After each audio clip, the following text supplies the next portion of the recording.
Kevin? What's going on? The Kingpin. The Kingpin's here live. You on UK? So Kevin. Oh man, I'm feeling so much traffic. I'm on the road, and I know you're gonna cut in and out. You're gonna lose me. Nah, that's all right. No, we stick with you. That's all right, Kevin, man. Hey, how you been? Say it again. I can't hear you. Say it again. You can't hear me. Hold on, one second. Yeah, it sounds like you're real far away.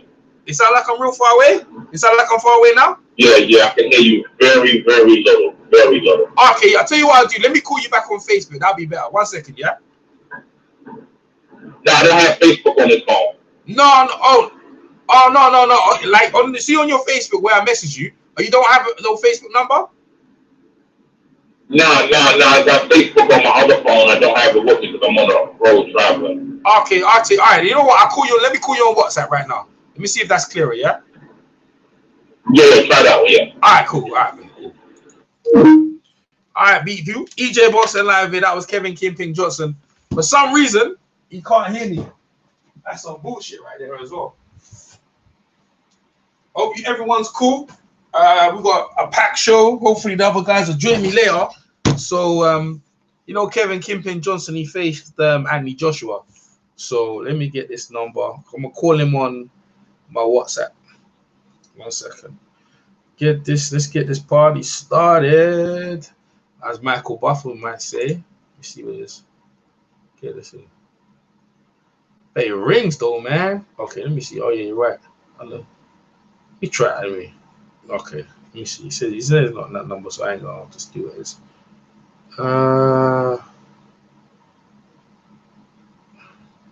Let's try this. It's weird, like, cause when you're doing these numbers, and you need to know American, innit? Okay, sure. Just 1 second.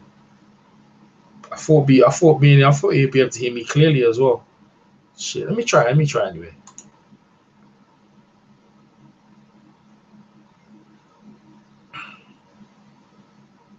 Let me try and call him that one. Try and call him, yeah. This might work.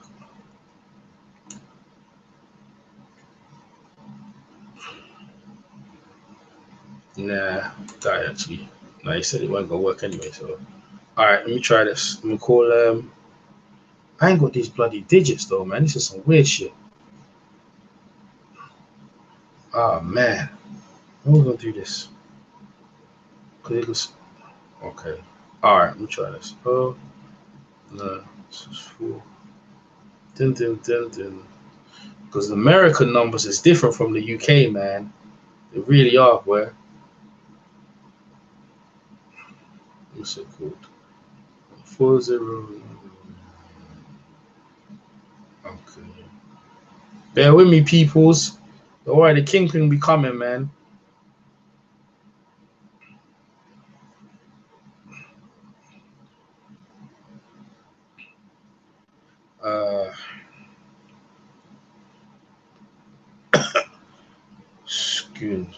Usually you have this organized a bit more. Get it in. Alright, cool.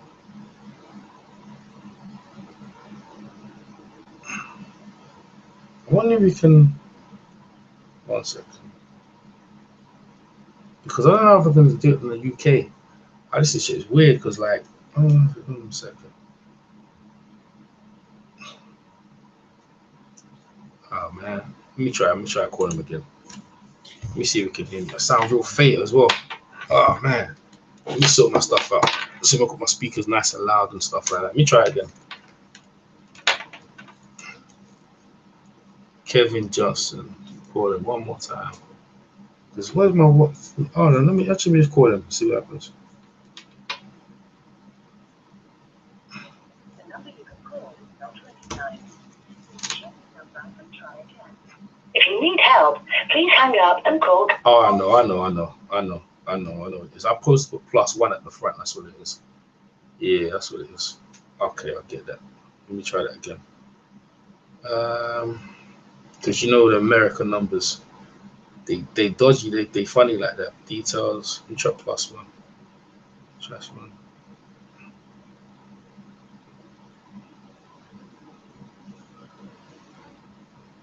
What the heck?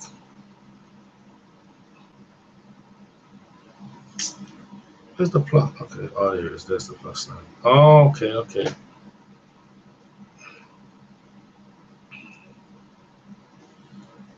All right, let me try this again because actually I know that some digits now. I found it. Okay. So,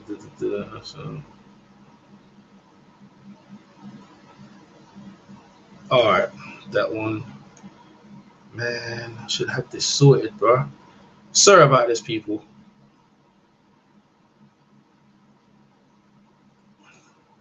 There you go. I'm getting it now. Finally working this joint out.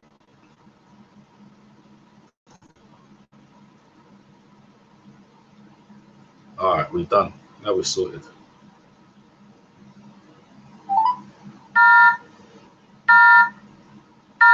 Damn, that shit don't work. Shit. Man. Let me try that again. Number works though, but it's like. Let me try them again. I'm gonna try them scared. This is some bullshit right here, man. Actually, you know what? Let me just call him there again. Say it again.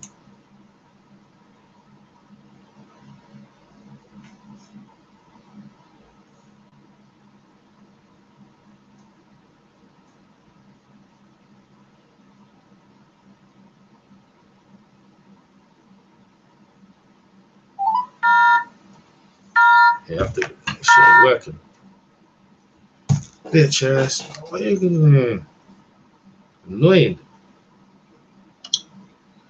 Cause you have to change. Yeah, you see. Yeah, he's right. Let me call him that one.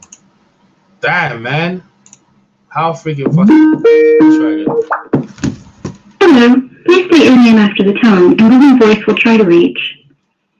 Kevin Johnson. Yeah. Let me try again. Try this shit again. Try again.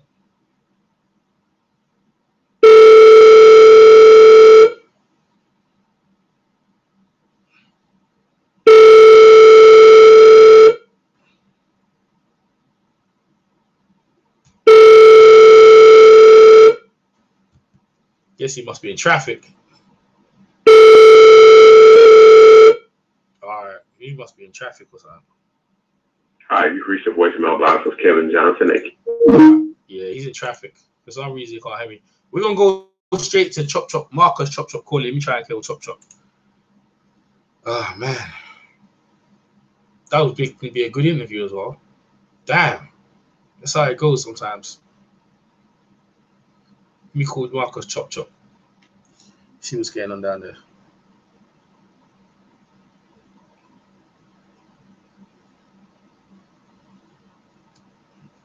Because for some reason I need to look at the American tariff. I need to change the thing on these films. Let me call it. All right, here, there. Let me call it what? Let me call it on the Skype. 1 second. Call Chop Chop.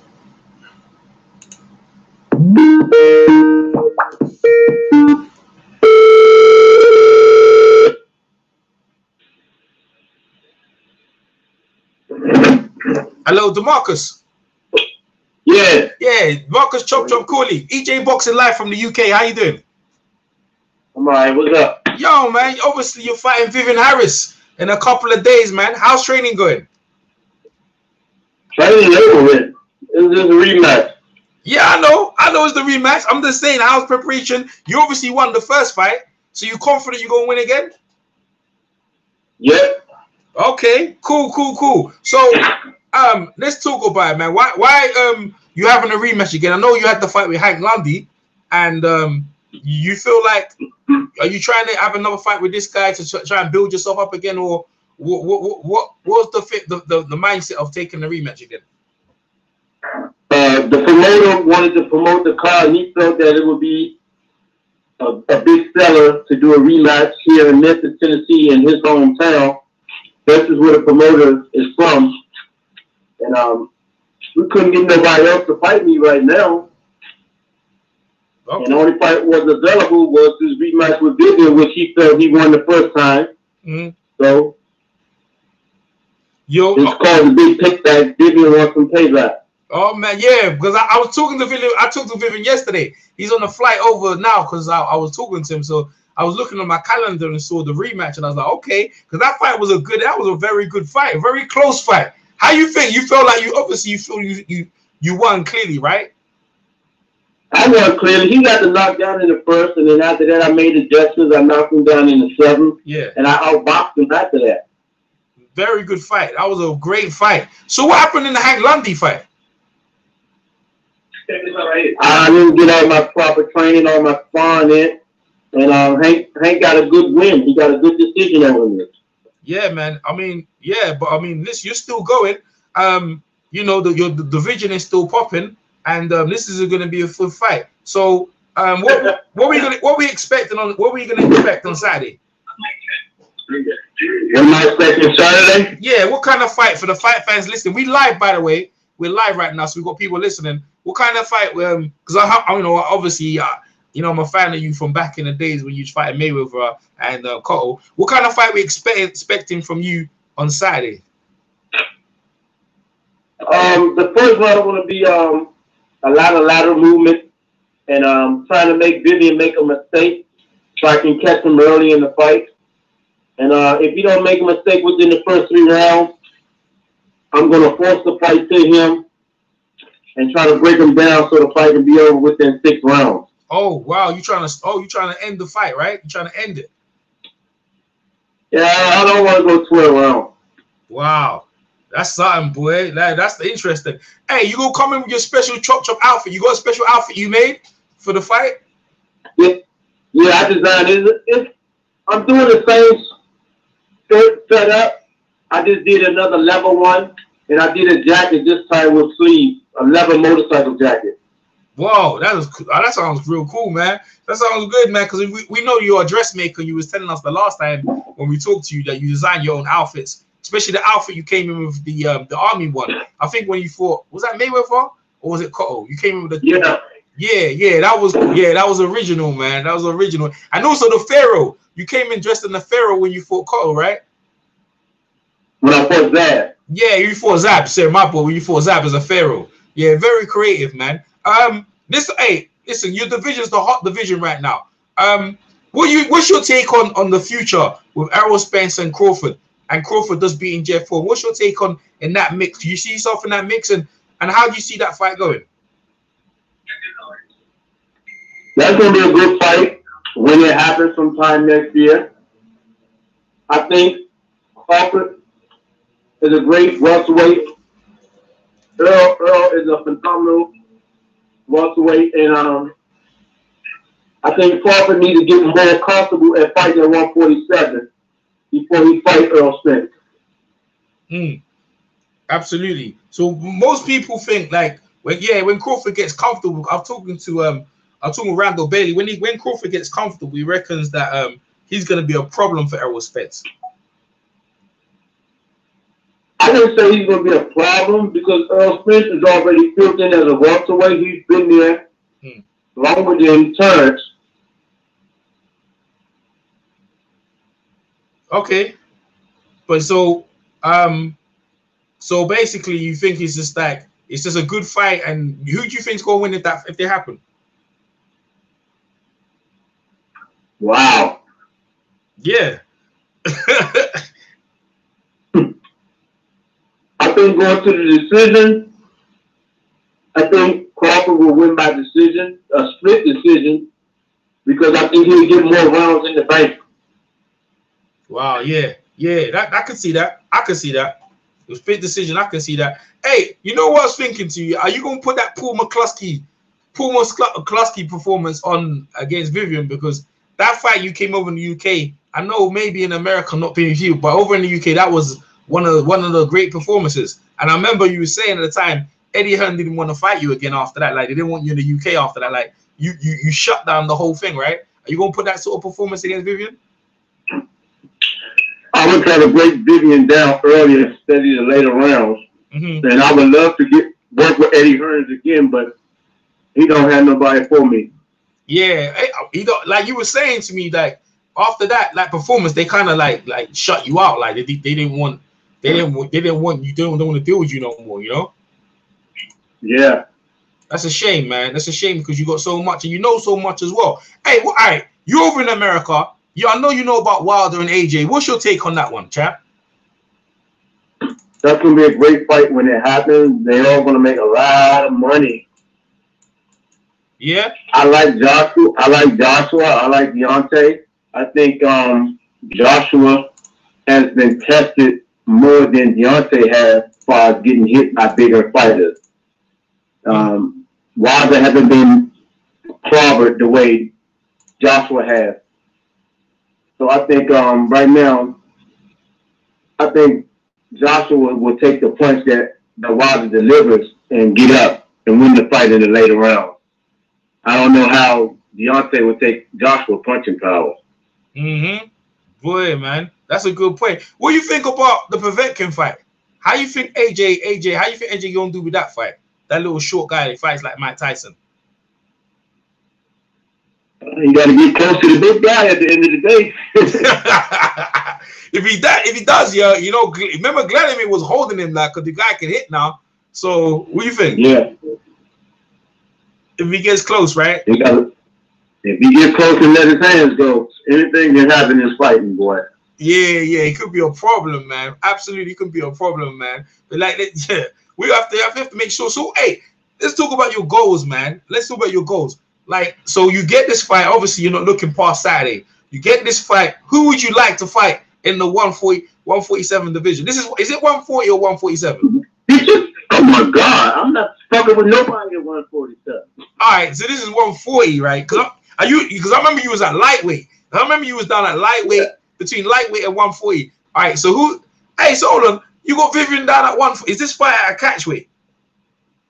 Yes, it's at a catchweight because Vivian cannot make 147. No, yeah, exactly. So what weight we fighting? What weight we fighting at, champ? I think it'll be catchweight 44, give or take. I mean, that's what it was last year when we fought. And I tried to get him to dry out and make the weight for this fight, but he still can't make it. It's hard, man. Yeah, it's hard, man. Because he been fighting at 154, so he's coming down. I'm happy the fight's happening. I look forward to the fight. It's a kind of like guys from back in the last decade wrapping it up. It's a good fight. So, what's your goals, though, man? What's your goals? Where do you want to do? Because, you know, I'm sure you've got ambitions and you still want to be a world champion. Where do you see your route where you see your route? Actually, is this fight for a championship as well?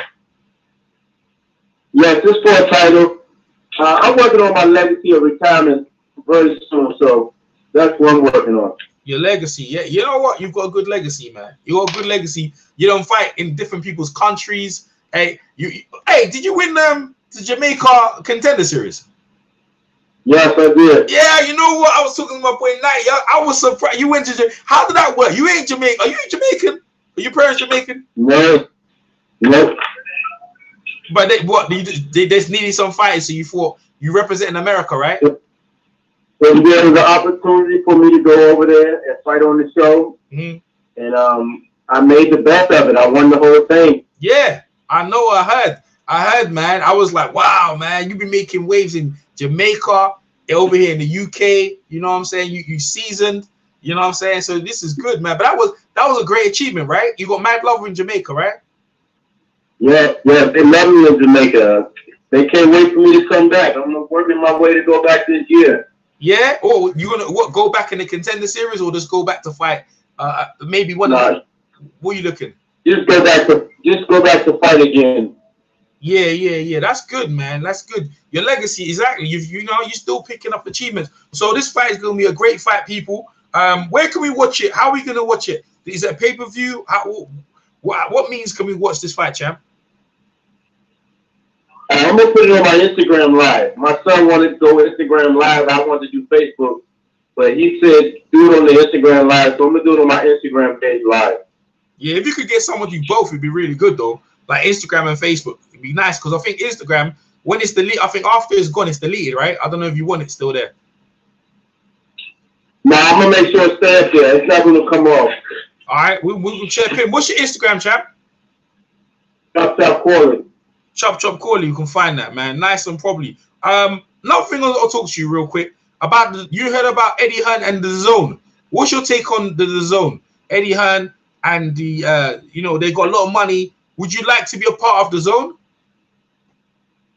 I would love to. But promoters are not looking at me because I'm a threat to the young prospects that they invested their money in and taking a fight with me. So they just try to be like, man, we're not going to fight the guy. He should just go ahead and retire eventually.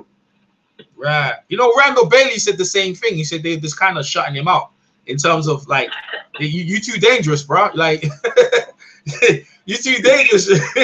You could still cause some trouble, but it's a shame though, because you know you still got a wealth of wisdom and there's a wealth of experience. So what's your record now? Are you like 60 fights down, or what is it? 60 fights or something like that? 51 wins, 29 losses, 28 knockouts. Yeah, that's experience, man. That's you know what I'm saying. There's wealth of experience and knowledge and learn. You're a two-time world champion as well, right? Yep, this is my 83rd fight coming up. Wow, man, that's impressive, man. Well, this is impressive, man. Anything else you want to give a message to your fans listening? What kind of fight we expect on Saturday, and then I'll let you go back to what you're doing, champ. The fight that I'm expecting on Saturday is to just be smart, very skillful, and just pick this guy apart and get the knockout. Absolutely, man. I'm gonna be talking to Vivian probably like after the fight, and probably yourself if you got time. The winner. That's Marcus Chop Corley. Thanks for coming over, champ, and you good luck on Saturday, and we'll speak soon. Thank you. You're welcome. Take care. Bye. So that's Marcus Chop Corley, people, man. Finally, I got through to someone, man. Like, I thought there was something wrong with my Skype. I think Kevin Kimpin was in traffic, and I think that's the problem right now. So I'm gonna try and call Kevin. I can see your questions in the chat. I mean, I could also go. EJ asked him the biggest puncher he ever faced. Oh, you know, I should have asked him that. My bad. You know what I'm saying? I think that's explanatory though. I think it might be Cottle, but I mean, I don't want to say that. Like, and all the other questions. Yeah, he's a legend. Yeah, he's at the MC Boxing Star. Yeah. He is. My bad. You know what? I asked that. You know what I'll do, MB? Yeah, I asked the question to yeah, I think it's Miguel Cotto as well. That's what I think as well. I asked that question to Kevin Johnson. We'll ask that Kevin Johnson. We're gonna bring old Kevin Johnson. I had to change the pictures around and stuff. Welcome. We're back. We're live. Get me, MC Star. We're gonna bring you in a bit. Let me just get these interviews out so you can just give your take on it. Yeah, we're gonna call Kimpin. We're gonna call Kimpin right now. So let's get Kimpin back. If he's around, man. I think it was to do with his thing. Because I was thinking, was it like, because Marcus could hear me clearly. I think it was to do with Kimpin of where he was and stuff like that. All right, let me get Kimpin back on the train. Yeah, we get Kimpin back on the train. 1 second. Man, he can talk enough as well, Kevin Johnson. All right, cool. Okay. There's Kevin Johnson. Who that number there? Man, so I don't know which one was which, man. Shit. 1 second. That's what the side wrong with my thing, but it's all right. Okay. 8 15. Okay, is this number? No, hold on. No, make sure. Okay, is it that number?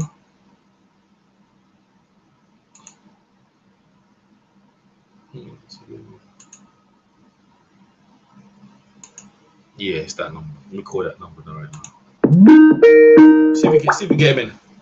Hello. Please state your name after the tone, and Google Voice will try to reach. Kevin Johnson. Yo, Kevin, this is EJ Boxing Live here from the UK.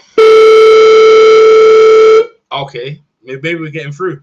EJ should collab with Hatman. I don't know if Hatman want to collab with me, man. I don't know. Maybe.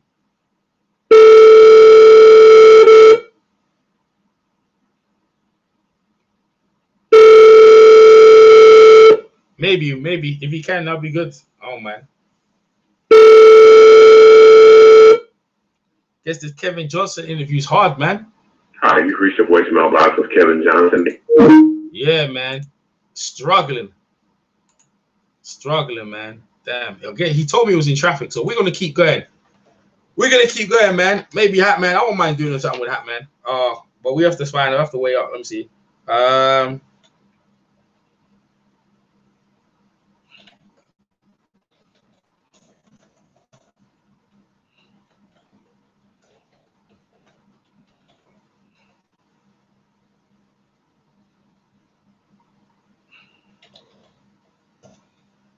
me see what I call him again. You know what? There was a press conference today with Jaime Munguel versus Liam Smith earlier on. That press conference was earlier on today. And also you had, thanks to MC Boxing Star who sent me Dillian White. Dillian White and Joseph Parker. Was interested. Dillian's up to his normal self, usual self, saying what he's saying. It was interesting and stuff like that. But yeah, that was interesting. Dillian's called him a coward, but at the same time, Dillian's got respect for him. And Joseph Parker was just kind of dismissive. He wasn't trying to get involved in the talking stuff. I think he's one of them guys who just wants to get in the ring and start fighting. So we have to see. I'm still going to call Kevin Johnson again. In fact, let me try and call Kevin Kelly. Like I did try and call Kevin Kelly yesterday. Let me see if I call Kevin Kelly, because Kevin Kelly would be a good interview. And see me going around chasing people, trying to get interviews, y'all. Trying to get interviews for everyone. Okay, let me see. Because Kevin, okay. I don't know if he picks up. He's kind of busy though. Kind of busy. What's getting what people say? EJ with all the connect. Ha! You're funny. Try, man. I try. What's Kevin Kelly's? Man,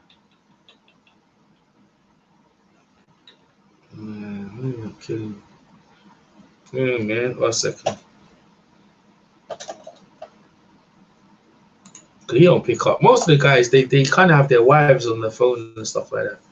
They kind of let their wives do all the stuff, all the talking. A lot of guys do that. Okay, there she is. That's his wife. What's her name again? I think it's D. Her name's D. I think it's D. Kelly. Yes. Let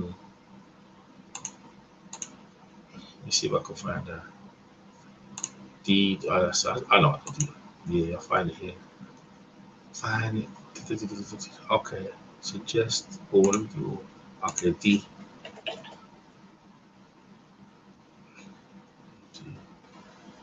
The D? Man, I can't remember his wife's name, man.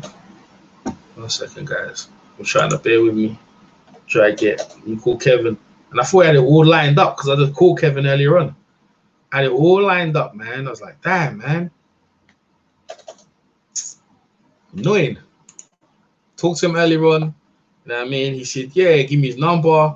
I got everything was cool, working out, like, so just like shit. Oh, we got here. Rather hear from James Bashir. I think with Mr. Bashir, I already gave my prediction already with Mr. Bashir, so I can't be calling him up again. Adam B. You know what I mean? This is kind of being repetitive right there.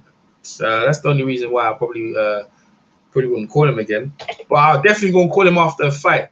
Definitely gonna call him after the fight on Saturday to hear his take about Usyk and stuff like that. I think that's really good. I mean, his prediction already, he got Usyk winning the fight, which he probably would say because he used to train him. So I wasn't expecting to say anything different, you know. But he said Usyk can get knocked out if he stands there flat-footed, which is a good possibility because that guy can take a punch. Okay, let me see what we've got here.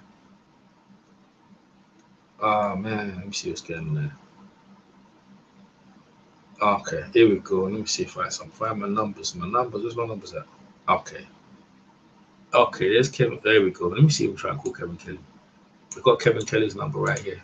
I don't know. We're gonna pick up whatever. We're gonna try. We are gonna try, people. Kevin Kelly works for HBO, fought Nassim Hamid and all that. You know what I'm saying? Call Zips. No, not UK. We're American. That's the thing about like these things, man. Okay, there you go. And I had his number.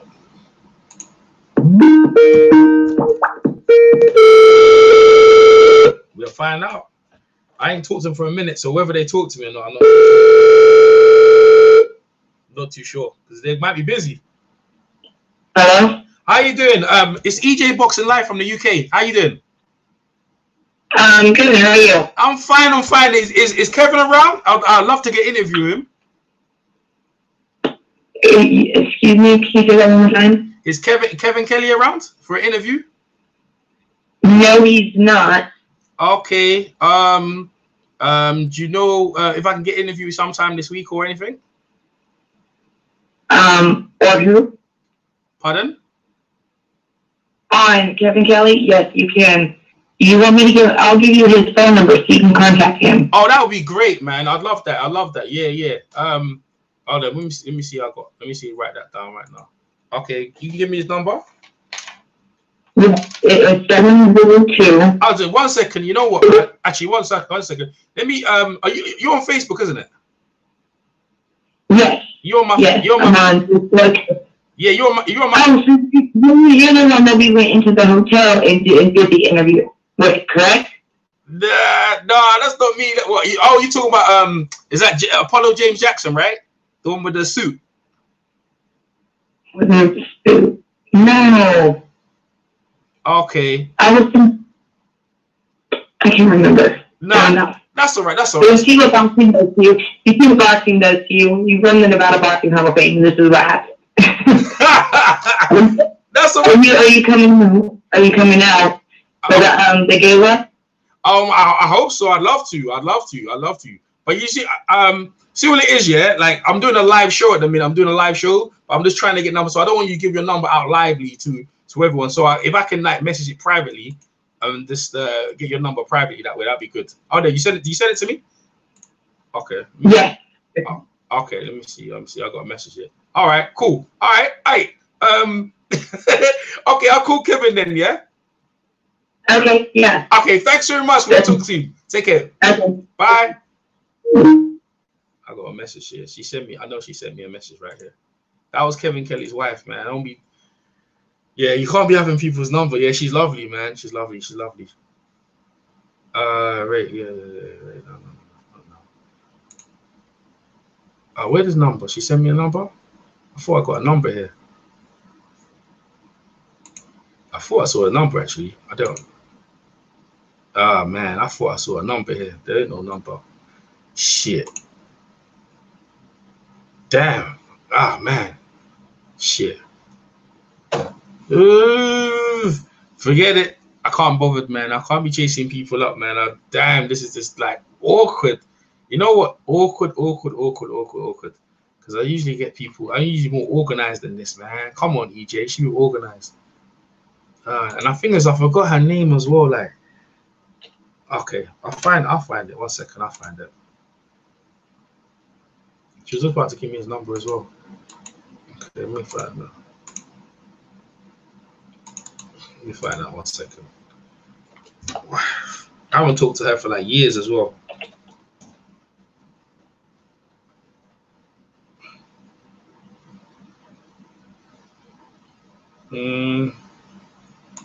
What's her name? Her name's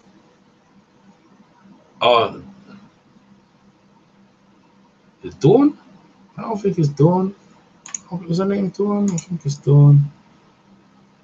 Yeah, it is Dawn. Okay. I don't know it was Dawn. Alright, let me see. Dawn. Let's try it. I don't think her name was Dawn. It was Dee. I think it was D though. I know it was Dee. D. It begins with D, man. Shit, man. Well, man, 1 second. Shit. 1 second, people. You have to bear with me because Kevin Kelly, he knows a lot, bro. Man. Who we got? Klitschko? EJ, yeah, got Klitschko's wife number. You're funny. That's a good one. You know, that's a good one. I like that one. You know what I mean? You're gonna get a brother in trouble. For real, bro. Like, you need to stop that one right there. Like, you're gonna get a brother in trouble. How you gonna say stuff like that? That's not right, bro. Gonna get a brother in trouble. Oh, there she is. There you go. It was D. I know her name was D. Found it, man. There you go.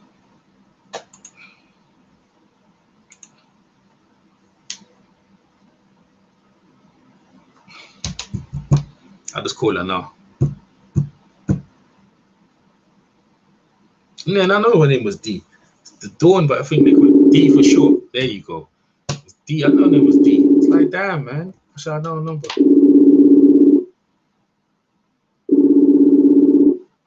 Oh, she probably busy.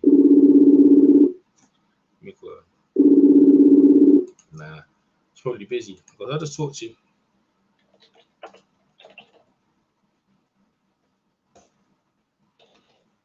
Yeah.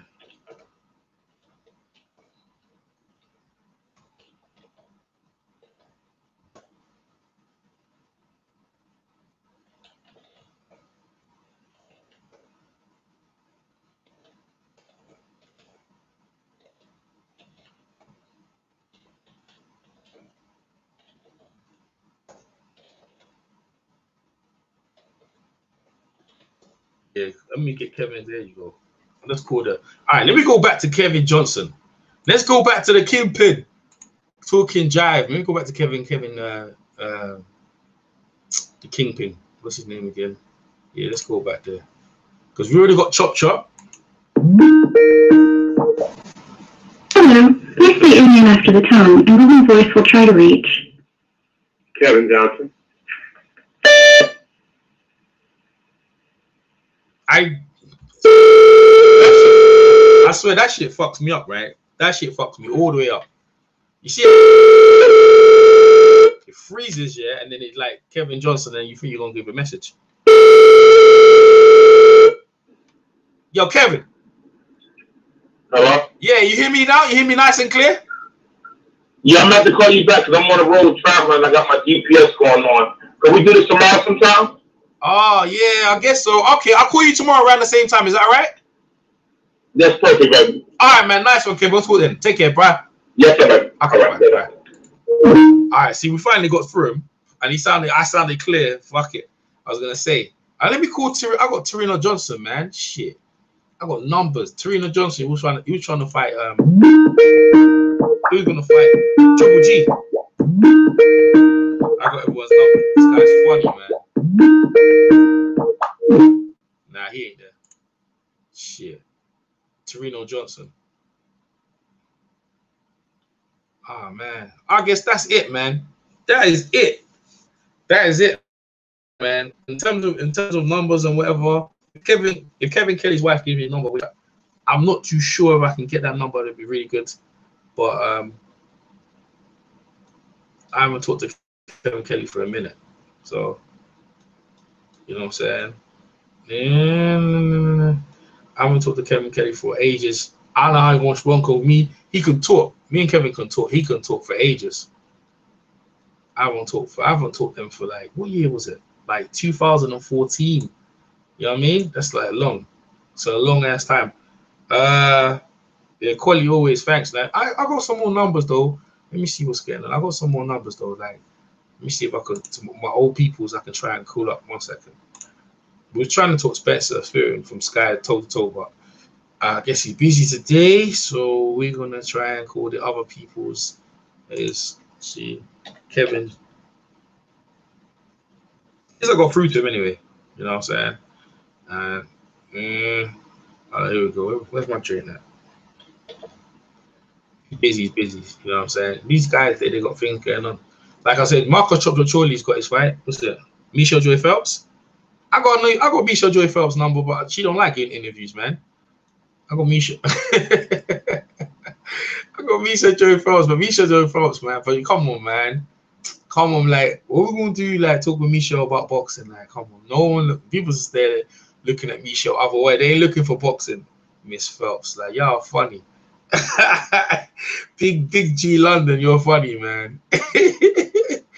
All right, what we got, man? All right, you know what, man? Oh, I ain't talked to this guy, Lindo Rose. I ain't talked to Lindo Rose for a minute. I ain't talked to him for ages. Stephen Cunningham. Okay, Jarrell Howback. Stevie Forbes. I ain't talked to Stevie Forbes for a minute. Glenn Johnson. I ain't talked to let me see. So TG1. I got Buddy Jack's number actually. I should call Buddy Jack, but Buddy Jack ain't a good interview, man. Y'all think I should call Buddy Jack? What do you think? EJ, I'm a scumbag. I'm a scumbag, bro. Sorry. Like it's funny, man. I got Luis Ortiz. I ain't got Luis Ortiz's number. I got Luis Collazo. I got Luis Collazo's number. Eddie Chambers. Let's call Eddie Chambers. You see, I don't know if Eddie Chambers gonna pick up. Let's call Eddie Chambers because Eddie Chambers had that notification with AJ about AJ sending that text and stuff like that. That'd be interesting. Let me see that so I can get Eddie. Y'all be funny, man. Y'all be just trouble. You guys are troubled out here. Oh man, it's just kidding. Skype thing gonna get AJ in trouble. I usually organize. I was looking forward to that Kevin Pin Johnson interview, man.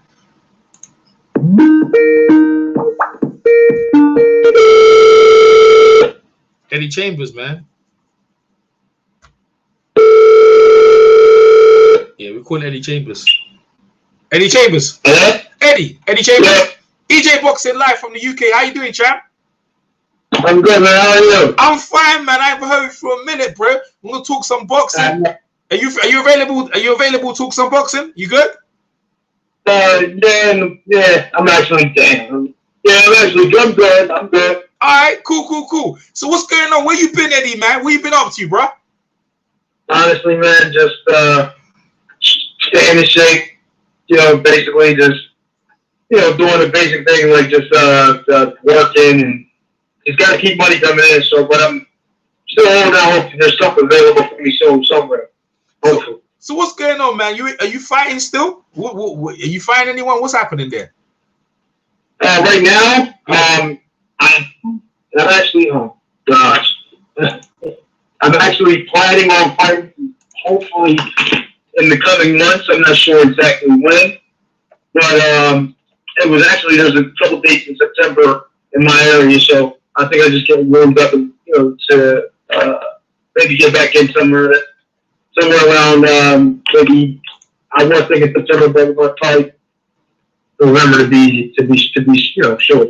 Okay, all right, let's get into it, man. Controversy, right? Before we talk, what happened with tell us about, from your point of view, the Instagram message from AJ directly to you because you want to fight. Tell us about that scenario because I'm kind of confused here how that conversation happened. Have you known AJ for a lot? I mean, you must have known him for a while, and then all of a sudden he said, "Go ahead, tell us about it." No, it was a little weird, to be honest. I was not expecting something like that to come out of nowhere like it did. You know what I mean? I was figuring that, if anything that he was sending that maybe it was to the wrong person. I mean, I know Instagram's so hard to kind of make a mistake and send somebody the wrong message, but maybe it wasn't better for somebody and it was like, your Instagram messages and your DMs are lined up. Maybe they're the wrong one. I don't know. But the weird thing was that when I was online and I was talking about it to, on Instagram Live, he had tuned in and was watching. And it's like, kind of weird. It was weird. Because I never had a bad relationship with him. It was just like, let's have a fight. And we had even messaged before and, was talking about maybe at one time we'll set something up or whatever. And it was never really that crazy, that bad of a, I'd say we had any kind of relationship in particular, but it was never like any kind of animosity, let's just say. Yeah. So it was kind of weird that that message came through, but I was just trying to get a clear understanding of what he wanted. Maybe he wanted a voluntary warm-up fight or something, and he thought maybe, hey, let's get this guy in. He'd be an easy win for us, something like that. I thought maybe that's what he was looking for. Maybe see him kind of buzzing get around it. But then there was nothing. So I guess, maybe he saw that there was nobody really focused on thinking about it. And then I got a lot of hate now from a lot of people. Yeah. People that weren't even AJ fans. And obviously a lot of people that were. And it's like, it just made me wonder. It's like, okay, it's Anthony Joshua, right? Heavyweight champion of the world right now. No matter how you got the title, no matter what the situation is, he's heavyweight champion of the world. If heavyweight champion of the world out of nowhere just comes and DMs you a crazy message like that, immediately first thing you're gonna think is, well, he must want to fight. Yeah. Because there's no way, there's no personal relationship we have. You know what I mean? And we don't even have a joking relationship like that, really, because I don't know him like that. Yeah. So when it's DM like that, it's like, oh shit, he's trying to get a fight. I'm like, oh shit, this is a chance. It's like, oh, okay, this is an opportunity for me. Why not take it? You know what I mean? And then I would challenge all the people who were talking shit, and sorry for the language, who were saying negative things and, you know, coming at me like I was the bad guy. I would challenge them to, you know, like, okay, if someone like that, all of a sudden out of nowhere messaged you and said, yeah, whatever he said, I can't even remember the damn anymore. And you thought there was possibly a chance you could get a fight with him. What would you do? You would just say, oh, that's nothing. I'm going to sweep that under the rug.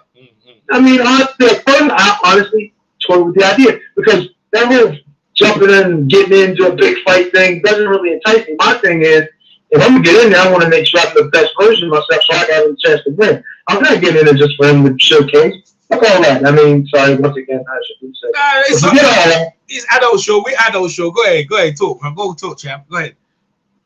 Okay, you know, it's like, I'm not really like, I'm not seeking necessarily the limelight. If it finds me, great, but I'm not trying to come up off of his name. I don't need that. You know what I mean? I'm good with being a regular person or fighting for every title, either way. No matter. You know what I mean? And it's frustrating to hear people say it. So there was a couple of people that had said some real negative things that I had to say something to. And I didn't say anything negative. I didn't threaten them. I didn't find you and cut. No. I just asked them simple questions and spoke to them in a professional way. And it was like, you think about what you're saying. Think about if you have a relationship with him. Does he care anything about your life? Does he care anything about you? So why are you coming to his defense? Now, I get it's hard for people to see when somebody's trying to come up off of somebody else. Like you see a lot of sometimes you see women who you know, say, oh, I was raped by somebody just because they know that they were, you know, this guy was a big money guy and there's a possibility they could get paid off. I get that. But this is not one of those times. I'm the kind of guy who's not necessarily interested in that. I'm happy not having millions and millions of dollars. I mean, don't get me wrong, it'd be nice if that's freedom, but I'm okay with living a normal life. You know what I mean? There's not cameras in my face every 5 minutes. I ain't gotta show up here, show up there. And, you know what I mean? I can have a nice, comfortable, relaxed lifestyle. I could do without any of the bad things I might have done or do will not be seen on TV type shit. You understand what I'm saying? Yeah. So but at the same time, I wouldn't mind it. And if that opportunity came, of course, man, I want that freedom too. I don't want to have to get up every morning and go over here. You know, I had a heck of a career. I felt like I had a pretty decent career. Why do I have to do that? But the ball bounced the way it does, so I do. But I'm not in any way trying to, you know, make someone look bad so I can come up off that. That's not my style. You know? That's all right. That's all right. Because, you know what, I'm not going to lie. I don't know if people believed it. Like, you know, AJ called you a bitch. He said, you're not the real one. I'm silent. He said, you done talking much because you're a disgrace to the black race. I mean, at the time, yeah. I mean, I was like, wow, where did that come from? What kind of conversation was that led into that for him to say that? Like, yeah, that was my thing too. That was one of the conversations and things that, you know, like, when we were talking back and forth before, it was more to incite interest, maybe. You know what I mean? And if we could get a fight from him, like I said, I ended up talking with him, and we was like, okay, well, let's go at it then. You know, let's talk. You know what I mean? Let's generate a buzz so we can get something behind us to get this fight. And he agreed, and he's like, well, I'm not gonna work on my stuff over here. I'm gonna do me. You know what I mean? And eventually, maybe we'll meet down the line. I said, that's great. You know, that's respect between athletes. I felt like that's good. Yeah. But it doesn't. You know, the things kind of went dry. I mean, we're trying to get, you know, over there with you know, my Fury or something. And I was over there, and we were working, and we were like primed and ready for anything. Like at that point, we could have fought anything. You know what I mean? I really felt confident I could have beat him without a problem, pretty much. But the fights didn't happen. You know, a lot of people obviously saw what was going on, and they said we're not going to fall for that because I needed someone at that point to fall in and say, hey, we'll fight this time. It just didn't happen. You know what I mean? So that didn't work out. You know, we were ready for it. You know, Peter and Tyson and those guys did everything they possibly could, and opportunities just weren't there for us. It was because people knew that. You know what I mean? And it's like now you see it, but it's just frustrating sometimes. And to go back to what we were talking about as far as AJ and the way people react. You know what I mean? I'm not one to get mad or be in feelings over. You know, if you're gonna have feelings some people saying certain things that doesn't bother me. But man, it was just a little. It was some of the comments were just ridiculous. So I had to say something. You know what I mean? Yeah. And some of the people, when I actually said something to them, we had some back and forth, and then they actually understood, and they said, "Well, you know what? I thought about that. You know, that was kind of stupid me saying that." And then you got to think, if you have an attitude towards me, and you're looking at it from the so-called good guy's point of view, you're immediately going to think negative of me, and I get that, and that's fine. But you got to also look at the situation. I didn't go out and come out of nowhere and send him a DM saying, "Yeah, Chad, what you want now? You know, you got to think you want to touch him." I didn't do none of that. I didn't even. I had no idea. This was clearly out of nowhere, and I was like, "Wow!" It was like, this must be some kind of sign for something. So I felt like I should take it, right? But then nothing happened from it, so it is what it is. But I'm not. I don't think I'm the bad guy. I shouldn't be considered the bad guy in this whole thing, and and the whole thing that happened. But I don't care anymore. It's for I just thought I'd bring up because it was a topic at the time, and you know what? If it was really like I didn't want to, because I know you for a while, I could have called you a long time ago, but it's over and dusted. I just want to hear your take, and obviously at the time, but I remember you was with Peter Fury, and you was training, you was getting fights. This is the big fights at the time when it happened, and it's funny because you've left the UK. And the UK is blown up in terms of the fight. You got Dillian White. I know you would have loved to fight him. You got I don't know. You could have fought Dave Allen. You got you got Lucas Brown. You got all these guys over in the UK. But when you came over at the time, it was kind of people was like they saw you over there. I remember when you came in, you was with Box Nation, right? And everyone was like, "Oh, Eddie Chambers is over here." And it was like, "Oh shit!" So everyone was like, "Oh no, Eddie's experienced, man." And you already beat one dude. Was it Adamek with one arm, man? Like they knew what time. Everyone knew what time it is, man. So you're a problem, bro. Like you know what I'm saying? You gonna give guys a lot of fits, and your boxing skills is tremendous. You have a great boxing IQ, very fast. That's what you call yourself, fast, man. Fast ain't in hand, people. So for the people listening, not just in his hand and his mind's an adjustment. I mean, for you to adjust in a fight where you broke your arm dislocated, and for you to adjust. I mean, that's one of the greatest performances that you ever seen. And you should have got the decision. You should have got the decision because of my period. You won, but that's fast as a mindset, Yeah, it happens though. It's like you get an idea and you look at Tomas, and of course his star power at the time was much greater than what I could have generated. It's too common seeing a good athlete, of my. I hate to say it, but I'm not. Put it this way: I'm not going to generate enough money. I don't want to say all that crazy. I don't want to turn this into a race thing. But I'm not going to generate enough money for what my skill level represents. You know what I mean? So I'll probably become more of a I don't want to say more of a bill, and no expense, right? Than somebody who's bringing a lot of money in. And Tomas at the time was like, hey, you can't go wrong with having I don't know how many thousand Polish people in one spot. And beer and everything, so everybody's going good that night. And that's what they were thinking. You know what I mean? It was like they can sell Tomas so much more than they can sell me. And I said that's cool. You know what I mean? They're not gonna understand. But I didn't like the fact that I had to take a loss because of it. I mean, you could have done something else for me. You could have at least kept me alive by giving me a draw or something. But I guess they didn't see it that way. Absolutely as well, and it's a shame. But we move on. So let's talk about the zone. Eddie Hearn has got this zone. He's got a lot of money. He needs a lot of fighters. Have you approached Eddie Hearn about getting on the zone? Honestly, no. To be honest, no. Why not, man? You're not interested in that? No. It's not that. It's not that I'm not interested in that. At this point, I don't even know I don't want to sit there and sell myself short and say that I couldn't get with these guys. But at the same time, I just don't think they would be interested. You know what I mean? It's not because this is my idea. This is the way I'm seeing it. They're looking at me as my last fight to a guy that was, Joe Washington, who's not green but still fairly new. That I should have been able to win. That the way most people would have saw it. Yeah. They're just looking at that performance and they're just looking at me as a fighter. And at this point, I haven't fought in almost 3 years. They're like, what does he really have left? And even if it is, he's not really into it anyway. So what's the point? So when you're thinking that, most guys aren't even gonna take you serious. You know, I say, hey, I call Eddie, man, what you doing? You got a nice thing going on over there. Can I be a part? I want to get a couple fights. What do I have to do? They signed Demetrius Andrade. I'm pretty sure you answer the phone. But okay. Nah. I'm telling you, they signed Demarcus Andrade.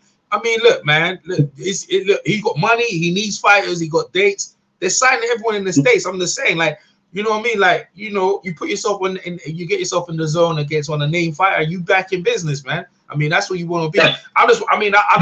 Go ahead. I agree with you 100%. I feel like and that's why I'm taking the route that I'm trying to take now. I mean, if it all works out, yeah, you know, get a couple of these light ones. You know what I mean? Get some guys in front of you. It's kind of like what I did when I was in the UK. I mean, you know, it was a bigger, you know, people were paying attention more then, but you know, under the radar more so this time. Get some good fights in, and then you know, hopefully something is made of it. They see you're active, maybe they say, okay, we'll take a chance, maybe. But that's if that happens. Oh, so all right, we're gonna talk about Baby Miller and AJ and also Povetkin. So I don't know. I'm sure you saw the press cut and Baby Miller saying certain things to AJ. You know, he mentioned his mom's and trying to get that fight. He's really pushing it. Like, this is the thing, right? You're more skillful than Baby Miller by miles, but you ain't disrespectful. You'd never say something like that. But in terms of like what you've accomplished in your career, like, it would be a better fight with you, with AJ in that possession, than it would be Baby Miller. But if you could, would you like to fight Baby Miller? You could fight Baby Miller to get yourself into that spot. You see what I'm saying? That's a good fight for you. Which pick? Yeah, I get it. I mean, those kind of opportunities would be optimal for me, you know, to get an opportunity to fight somebody like that and put myself in position 100%. And then, like again, I hope that came a couple times up in New York when I'm up there. But in those types, and like I said, that would be a good. You know, he's a big guy, big strong guy. He's not completely, you know, out of the realm of skills. But I mean, obviously, I'm worlds different than him. But at the same time, it could be interesting, and it could be a fan-friendly fight. You know, he's gonna bring it, and I'm gonna find my way to skill my way out of it. You know what I'm saying? Yeah. So I could do that. I could see something like that working. But once again, it's like, you know, look at risk reward. You know, for him. I don't know if that was something they would be interested in. I doubt it. But and then me, I like the fact of fighting at a lower weight. You know what I mean? There's opportunities possibly there. There's a lot of interest. I don't want to say a lot of interest. There's a lot of fights available in the cruiserweight division right now. You going to cruiserweight? Hey, you going to cruise? Because I remember you was in track cruiser. You going back to cruiser again? I want to try it. I really do. That's what I'm aiming for. That wasn't good last time. That wasn't a good. You went against Tavisa and Truno. I remember I told Mr. Bashir. Mr. Bashir was pissed because that guy, he ran the whole fight, right? He was on the back foot all night. But you know what? Yeah. To his credit, he figured out a way. And the thing is, it's smart. You got to think about this. Yeah. In that fight, right? It was all about me and how I'm going to dominate the division, more so than it was about him surviving. You know what I mean? So all I got to do is make this thing hard, and I know he's going to try to come in here and knock me out. Whether he knew that or not, or whether he felt that way or not, that was what it was. I was in there looking for the shot, like looking for something spectacular to dominate, but not only to dominate, but to just run him out of it. And the kid was a skilled kid. He could fight. You know what I mean? He wasn't bad by any means.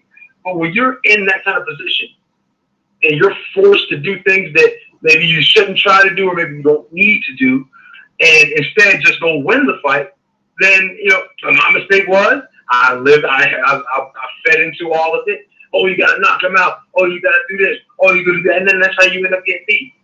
You know what I'm saying? That's how you lose fights. I would never in a million years do that again. I would be super happy looking so-called unimpressive, winning a decision, then losing a decision, definitely looking unimpressive. You understand what I'm saying? Yeah, I agree. You know, it's like you got to think of what it is you want out of your career, what it is you want out of that particular moment. And at the end of the day, a win is the most important part. Absolutely. I agree with you. All right, we got people in the chat. There's couple of things. First off, they talking about you and Corley at cruiserweight.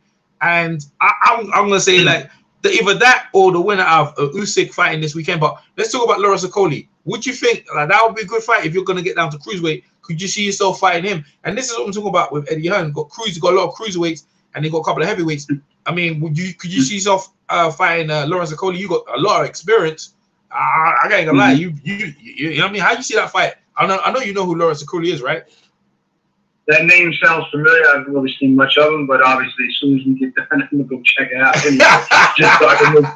Now he's the best. To be fair, hey, to be fair, yeah, to be fair, you're on the world scene. He's domestic coming up, like so. I get okay. What about the winner of Usyk and is it Doricus or whatever his name, or Usyk and Gassiev? Yeah, Gassiev. Yeah, I mean, those two are really good. Talented, tough. Who I think is going to win? I mean, I gotta lean toward Usyk because his pedigree, you know what I mean, is just a couple. I don't want to say a couple levels up. I feel like Gassiev is right there. That it's not like he's a robot or anything in particular like that. I think he's also a good fighter with ability. You know what I mean? It just makes it exciting for me to see if I can actually insert myself into this and become a player in this division. It would be interesting and be really fun. And at that point, it's more like me not competing against ridiculous odds with these guys weighing 250 pounds to 6'7", 6'8". Is now, well, there's no real size difference. Now it's skill. It's all about who's better, who's the better fighter. If I lose, if I'm not the better fighter, it's going to take some time to get over, but I can live with that much better. Mm-hmm. You know what I mean? It's like, well, he was just better than me, or just better than me that night. Because I really don't think anyone skill-wise really can be or is that much better than me. But maybe their style, maybe the way they implement their game is better that night. You know what I mean? I can live with that, really. You know what I'm saying? Yeah. But when we're talking about heavyweights, man, that's like, what the hell? I put myself behind the 8 ball all the time because these guys are huge. But, it is what it is. I've made a career of it. You know what I mean? You start as you finish, so I'm gonna have to find a way to finish strong. Absolutely, man. All right. So who you think is gonna win out of if Dillian White and AJ was to fight? Who you think is gonna win, champ, and why? Dillian White and AJ? No, sorry, not Dillian White. What the heck? My brain's there. Deontay Wilder versus Anthony Joshua. If that fight was to happen, who would win? The skill edge and just overall experience and understanding of boxing, in my opinion, I'd give AJ the edge without a question. I mean, I feel like if it's a boxing match, he wins the boxing match. You know what I mean? I don't think it's going to be that hard for him. However, there's that equalizer. There's that right hand. It could be the ugliest thing on earth or the prettiest thing, whatever. But, it's one of them. I don't know how you see it. But I see it as, it could be one of his biggest weaknesses, that he has that and virtually almost nothing else, or it's one of his greatest strengths. It's a little bit of both. Mm-hmm. If AJ can figure out how to make it a weakness, he wins easily. He stops it. Mm-hmm.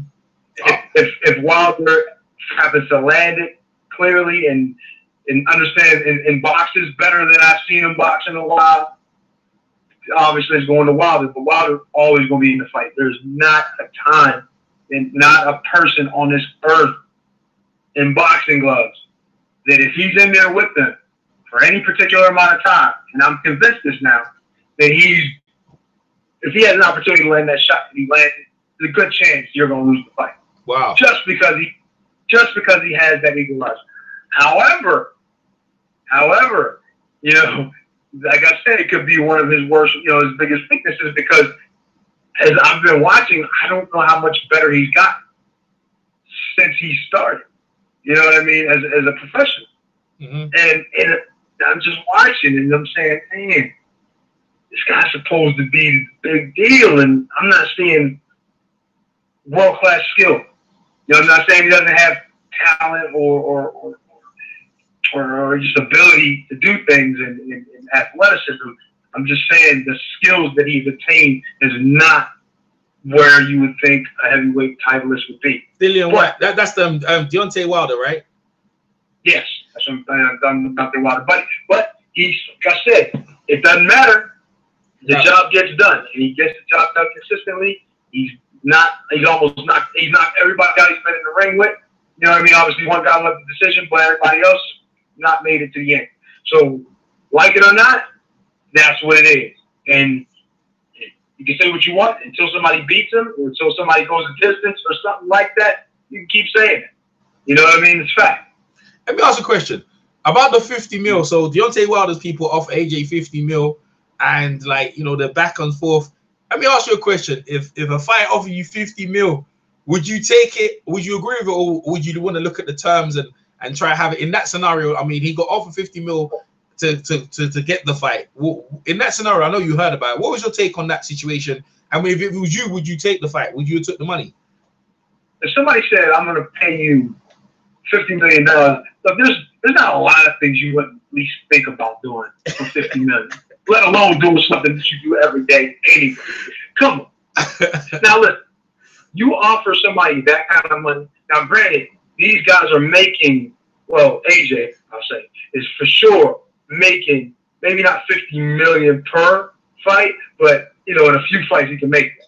Yeah. So, and fighting in Wembley and those big arenas like that, those soccer stadiums, it's really not that hard for those guys to make that kind of money. But for him not to make, to make that kind of money.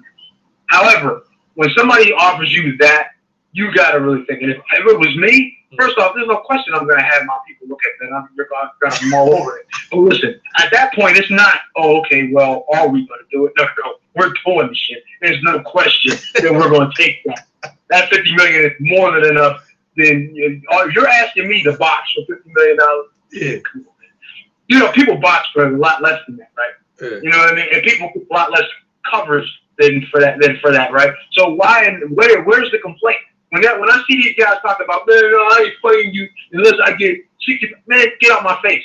After I beat you for $50 million, I'll make 100 the next time. Yep, you would. Or I'll fight you again and I'll get $75 million. Who cares? Man, it's $50 million. What is wrong with these people? Like, I understand that maybe with inflation, $50 million is not what it used to be, but it's still $50 million. And trust me, you can live for the rest of your life and not have to literally lift a finger at all if you have $50 million in your bank. So why in the hell is there this big debate?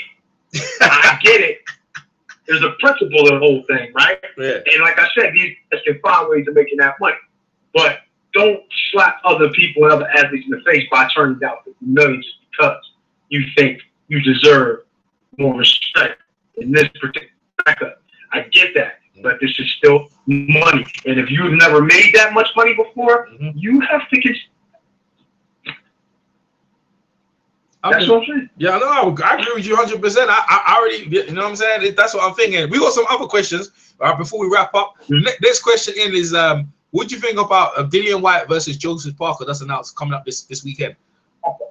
That's a very good fight. I like that a lot. You know, I like the progress Dillian has made. You know what I mean? I met him. One of the first few guys I met when I went up to the UK. Well, actually, we didn't go to the UK.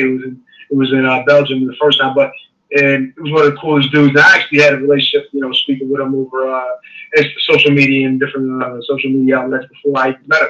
And I just like his progress as a fighter over time. And he's gotten he went from just being like a puncher and aggressive guy to actually starting to really put some boxing skills together and actually figure it out. So I got a lot of respect for that. So I see him and I see opportunity for him. I see when he fought AJ. I mean, he had a chance in there. It wasn't like he was just going in there getting knocked dusted off. He had a chance to do some things in there. In fact, he caught a few good shots. So I like it. I like that fight. I mean, Joseph Parker's obviously the real deal. He showed, and which I still think Huey, in that fight, but he showed that he can at least compete with that level of competition, being a champ anyway. So I like it. I want to see it, and I like the opportunity for Dillian to get a shot once again to even step up front and have another step up, and definitely a title shot after that. So that's gonna be a nice thing to see for me. I mean, I don't know the outcome of it. You know what I mean? Who do I like? Joseph Parker's a little bit more seasoned and more technically, I think, on point in certain position, but Dillian does have that confidence and that belief. And he's just getting better all the time. So it's a tough one. I don't really want to go against either guy, to be honest. But, you know, if I'm going to pick, I'm going to have to go with the guy I know, even though I do think it's going to be a tough one for him. But I was just going with Dillian. But it's going to be it's going to be a real tough fight. I wouldn't be surprised if Joe Parker did win. But I would like to see Dillian win. All right. Obviously, Anthony Joshua versus Povetkin. Like, man. You know, it all depends on Povetkin at this point. I mean, I'm not saying that you spot him, right? Have you spotted him? You spot him, right? Who Povetkin? Yeah. We fought. Yeah, I fought. So that's what I fought. Yeah, like that's what I'm saying. Like, yeah, you fought already, right? So yeah, I mean, I thought my first loss thing. Like, remind me what happened in that fight. Did they go the distance, right, or what? What did they go? They definitely went the distance. The only person I was gonna say, man, because yeah, go ahead. So, but anyway, yeah, it went the distance, and I dominated the early part of it. It just, you know, obviously, I guess camp wasn't as good as I thought it was. We got kind of started late, and you know, we got into the fight. First 6 rounds, pretty suave, pretty easy, man. We had it smooth, and then all of a sudden, you know, I realized that I didn't have the tank that I thought I did, and he just kept going. He just kept throwing punches, and he ended up doing the hometown hustle and got the fight. It was good. It was a good test for. It was a good lesson for me. You know what I mean?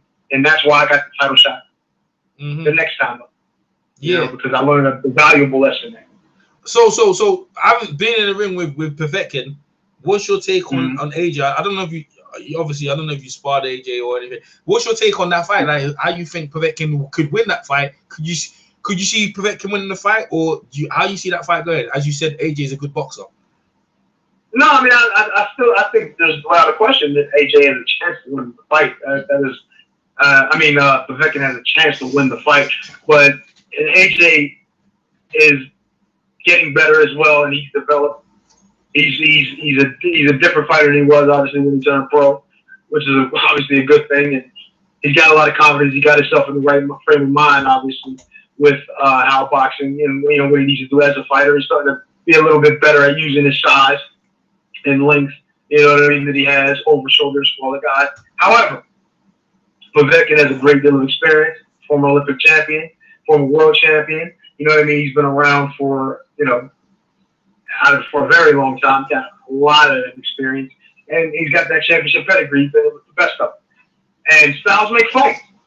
And with that being said, looking at the way Povetkin fights, obviously he slightly changes his style. Of course, if he's fighting somebody taller or bigger, and I feel like that is going to have to be the most important part of the fight for him.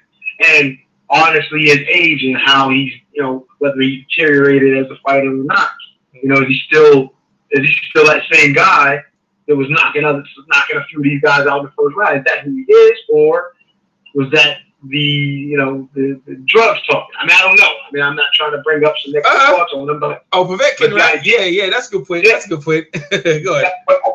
But that's it, right? So I want to see, and there's no question about it. Even Povetkin without the other stuff, the enhancements, you want to say it, he still is a serious opponent. You can't look past that. He ain't #1 contender for nothing. You know what I mean? He got there. He's won belts. He's done different things as a professional, and you have to respect that. You know what I mean? And if you won't respect that, then you quickly learn that maybe you should have. You know what I mean? It'll be a painful experience, for AJ and that. But I doubt that they're going to overlook him. And I think this is a real serious fight, and he's taking it that way. And if that's with that being said, I think he has obviously the best chance to win. Okay, well man, that's good, man. Hey, boy, I can see, boy, like you got a lot of stuff on your chest, man. Like, because over in the UK, we ain't hear you for a minute. You know what I'm saying? You had you spent a lot of times over there. And obviously, I still talk to James Alibashir, your former trainer as well. Who's your trainer now? Who's your trainer now? Your setup now? I mean, what's your goals right now as a fighter right now? Because as you can see, you're at the tail end of your career. What do you want? You want that big payday? Where do you see yourself going? Like you said, you want a couple of easies, softies, right? Or just hard fights? Yeah. But where you see yourself, chap? What do you reckon is gonna happen? to be honest, man, it's just at this point, you know, the belts and all that stuff was a great thought, and to be able to get to that point, and I've had opportunities where I fought guys right before or right after they had their belts and beat them, and it's unfair, it seems like, you know, but it happens, right? And at this particular time, I'm just looking to set myself up for when I'm done. You know, at this point, I'm not trying. If I win a title, man, that would be awesome. That would be the highlight of everything. But at the same time, if that doesn't happen, you know, I kind of expected it not to happen, being that the way things have been in my career, and just being very unlucky in that, you know, my career has gone the way it has. It's been good, and for the most part, but it's just when it comes to that, getting over that hump of being world champion, just never really happened for me. And but I'm not so enamored with that, you know. And if it comes, great. If it doesn't, even I'll say even better. But okay. And if we can't, maybe we get a few fights. Maybe there is an opportunity for a title later on. You know what I mean? Maybe when I say later on, I mean the next few years. You know, but if it doesn't happen, I'm happy to get a couple of fights that are going to set me up properly, money-wise. You know, I hate to sound like, oh, it's only a money thing for you and you're not doing it for the love. It's like, well, you know, I love this sport for a very long time, and at times it seemed like it was showing me some love back, but it never loved me quite like I loved it. So, so that's the kind of thing that, you know, when you're in a one-sided relationship, time to find a way out of it, or just find out what that relationship can do for you before you leave. And that's what I'm trying to do. Yeah, I hear that, champ. But it's a shame though, like when you came over, the time when you did came over, I know you was with Broke Nation. It's a shame that because there's so many fights that you could have now, even still, heavyweight, cruiserweight, you know what I mean? Either way, there's still some good fights that you could have. But I guess it's the case of, but are you going to get to the point where the dudes are looking at it like you could upset me, or did it get to the point where they think, oh yeah, we can just use Eddie Chambers' name, two-time world challenger against him? So I guess what about, man? Go back against that guy again, El De Negro. Go against him again. What's his name again? Washington, Jarrell Washington. Why you fight him again, man? Yeah. Because I remember that fight, man. I talked to you like a couple weeks before. I was like, man, you should be able to beat that guy. But for some reason, I don't know. What was the reason in that fight there? Like, what could happen, man? It was a nice day. That whole card was beautiful, by the way. It's one of the best cards in boxing on that PVC joint. Heavy, great. All the fights were great. But tell us what happened in that fight, Jarrell Washington. To be honest, man, you know, no disrespect to Jarrell, and I feel like he did what he had to do and he won the fight, you know, but, you know, I beat me. You know what I mean? I beat me, and there was a purpose behind it. You know what I mean? I feel like, you know, I learned a lesson then. You know what I mean? Some other folks learned a lesson as well, you know. And sometimes things aren't going to happen the way they should, or the way you see, or the way you see them, you know, happen. Especially, and the thing is, I'm not one that is going to just sit back and allow somebody, you know, to dictate my life based on a couple of zeros on a check. I don't want to live that way. I don't want to be forced or feel like I have to do something that I really don't want to do just because, oh man, there's opportunity with them. You know what I mean? And if that's the case, I want to be taken care of properly. You understand what I'm saying? I don't want to feel things. I don't want to feel like I'm forced. I don't want to feel like I'm put in a position where I'm uncomfortable in doing what I need, or what this person wants me to do, or ask me to, or this particular situation calls for. I don't want to be forced. I want to do this because I enjoy it. I want to do this because this is what I need or what I want. Just like at this point, if I decide to fight now, it's all me. Nobody else is behind me saying, hey man, you should fight me. Nah, it's me. People look at me now like, you ain't got nothing left in me. Or either they're looking at me and they know I got something left and they said you don't want it. And maybe they're right. You know what I mean? But maybe I have to prove that to myself, because there are now opportunities and there are now things in my mind that I feel like I have unfinished business with. You know what I mean? I want to try. You know what I mean? I want to see what I have. I want to see where I can go. You know what I mean? Again, you know what I mean? I want to give myself a chance to end on a good note. You know, if after it happens. But, you know, I at least want to see. I want to see it happen. I want to give myself a chance for that to happen. You know what I mean? So, maybe soon we'll find out. But if not, you know, happens. Yeah, man. Well, hey, we appreciate you coming over. The UK fan give you mad love, bro. I'd love to have you come over again and you know represent yourself and your community very well. And obviously, as a guy who always goes in there, gives 100%, man. We really appreciate you, man. And like we look forward, and we listen. Hopefully, your career picks up somewhere, and we get you in there, and get some fights, so we have more to talk about. But at this point, man, last message to the UK fans who support you and your fan bases in general, and then we call it a day, bro. Oh, no problem, man. You know, I love my UK fans. Sometimes they, you know, sometimes they almost seem like more like home there. Sometimes they even being here, you know, in the States. But you know, I love my American fans, the ones that are, you know, there. But UK, man, not only did y'all welcome me with wide open arms, it was a little surprising.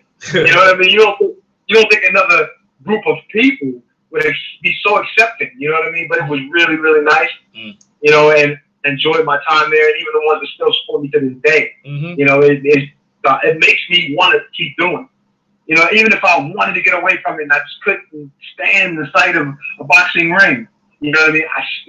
People and groups like that make you want to do it, and that's the difference with them and with. I mean, I don't want to say that with all my fans, but that's the difference that I felt when I went there, and even from being home, and because I got that real support.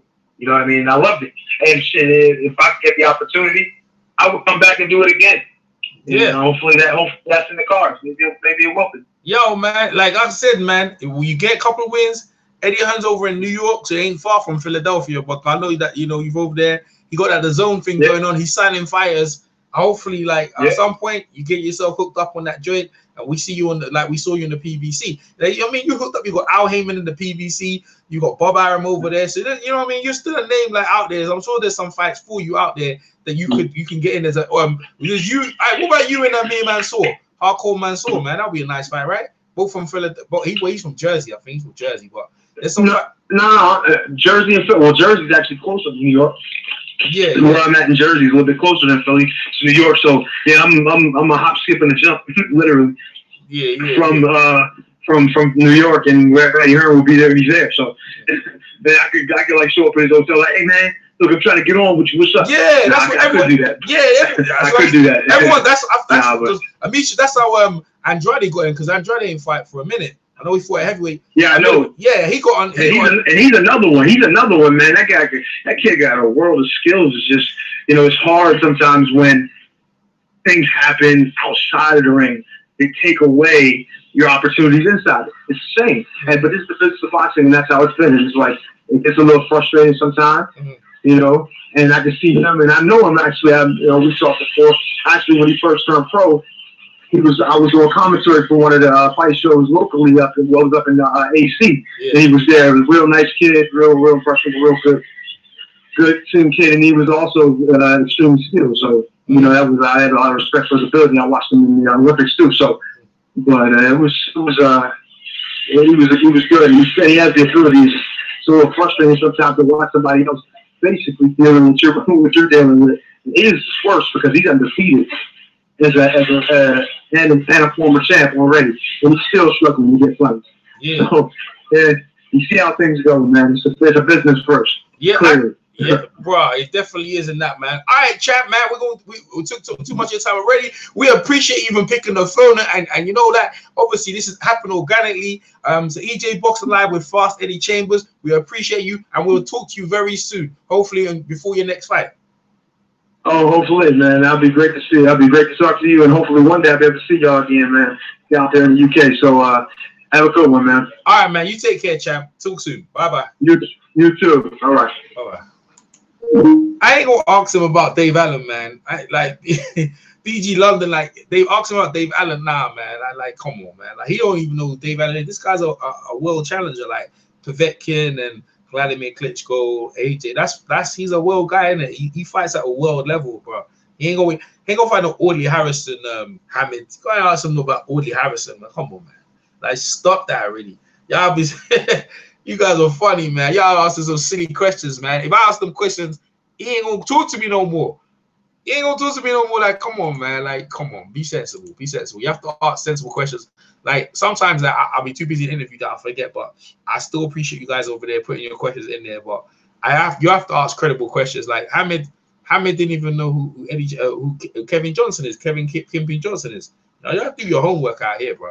All right, we got Kevin Kelly's number. I'm thinking of calling Kevin Kelly, but like I think I need to do a bit of research.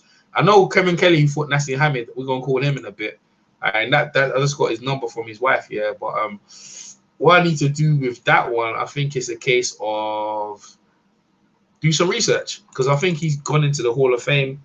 So let me just make sure I know because like, I'm only talking to Kevin because if he's even inducted into the Hall of Fame, I want to know which Hall of Fame. I know he's inducted in the New York Hall of Fame. Kevin Kelly was a great fighter, man, and he works for HBO. Last time I talked to him, man, I had some guys on the thing, and it wasn't okay. Kevin Kelly, the boxer. You guys, if you guys stick around, I'll bring you on in a bit, like especially MC Boxing Star. I'll bring you on, and Hamid, you be on in a bit. But let me find out. Kevin Kelly, boxer, Hall of Fame, man. Let me find out. Let's see if they updated the stats. Okay, Kevin Kelly. Oh, New York Golden Gloves champion, 119, bruh, man. He fighting at low weights, boy. WBC champion, lost to Nassim Hamid, yeah. Lost to Bobby Pacquiao. That was a bad one. Yeah, we know about that. Let me Hall of Fame, though. Let me see in the Hall of Fame. Let me type Hall of Fame. I know he's in the Hall of Fame right now.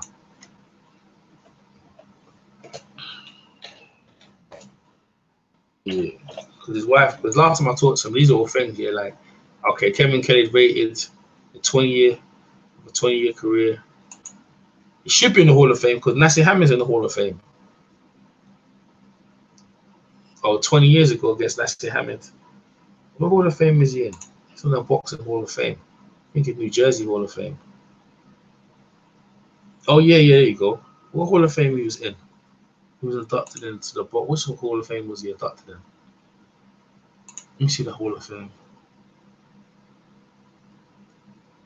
Yeah?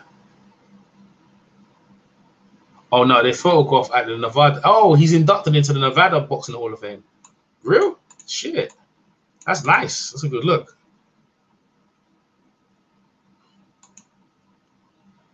I said he may be what? He ain't gonna find no Dave Allen, guys. You guys need to stop it. You guys need to stop that one right there. You just stop with that Dave Allen fight, man. He ain't gonna fight no Dave Allen, man. Come on, dog.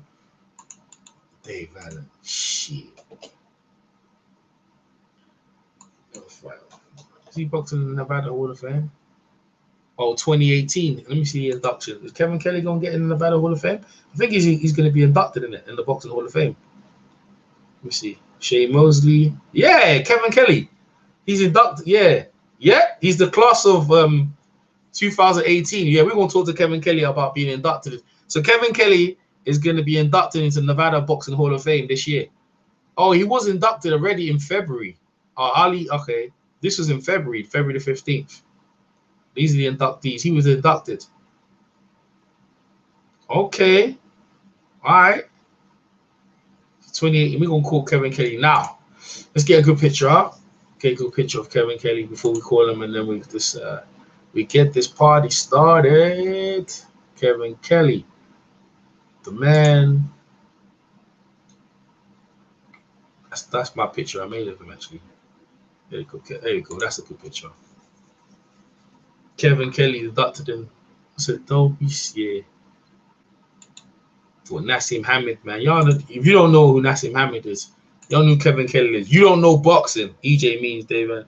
Yeah, I meant Dave Allen. And you're cool. Eddie Chambers ain't fighting up. We're cool. I actually think, yeah, he can beat him. You guys are funny, man. Man, come on, guys. Stop it, man.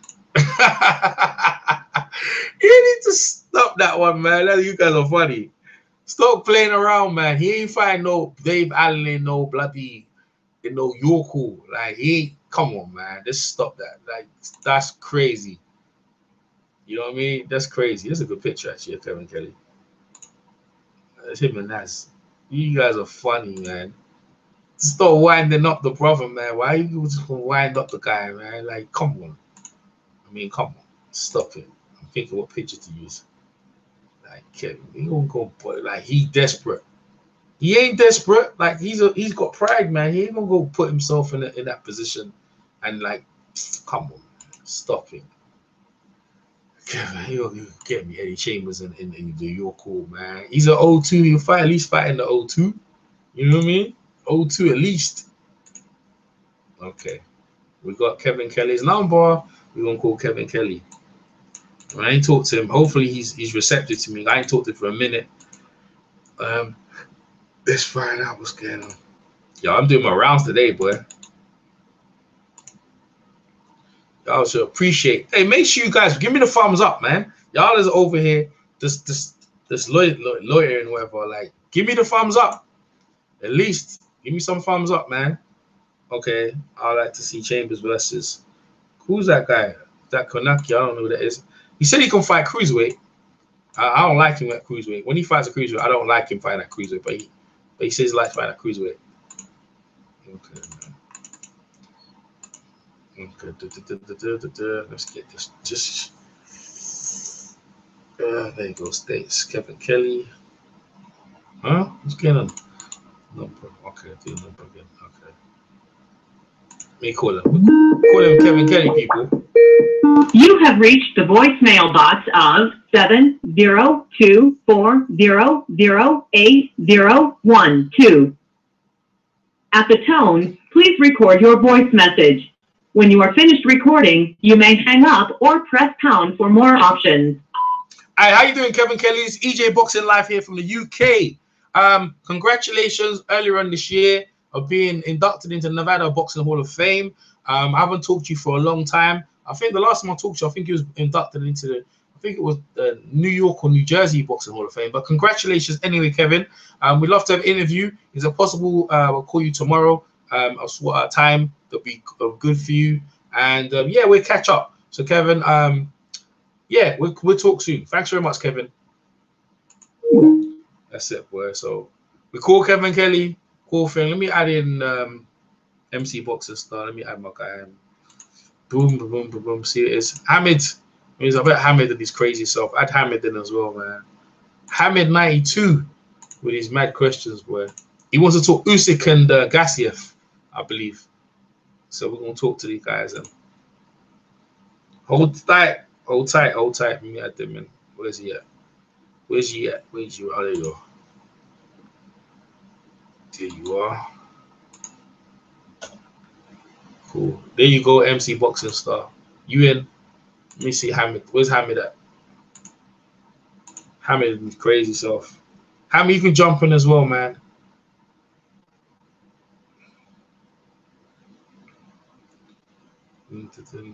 Okay, was that one?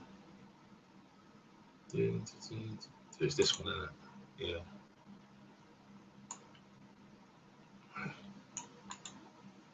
Oh, sorry. Yeah, MC Boxing Star. If you check your Skype, yeah, I sent you a link. So you have to check your Skype. You've been added in.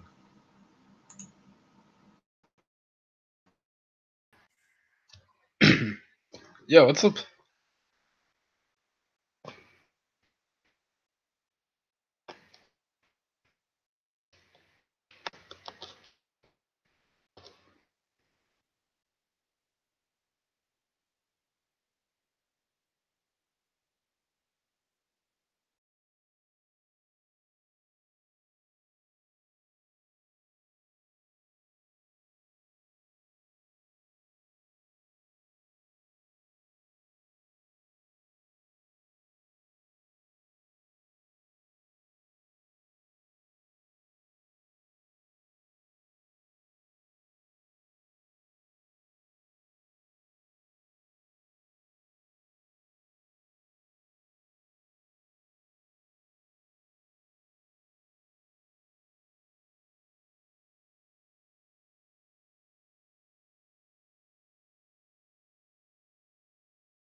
Are you good?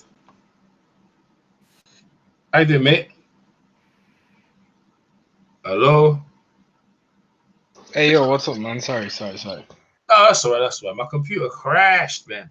Yeah, sir. Yeah. So, yeah, man. I'll get Kimping and I'll get Kevin Johnson tomorrow, probably. Kevin Kelly tomorrow. What's going on, man? What's happening? Not much, man.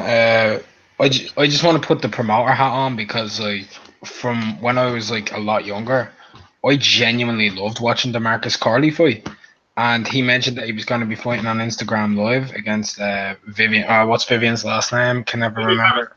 Vivian Harris. Vivian Harris. Yeah, that's actually a decent fight. It really is, and I think anyone who watches this stream now or watches it later, make sure to follow Chop Corley on Instagram and watch that fight and give the man some support because he's a legend. He's had 80 fights. He's won 30 by knockout.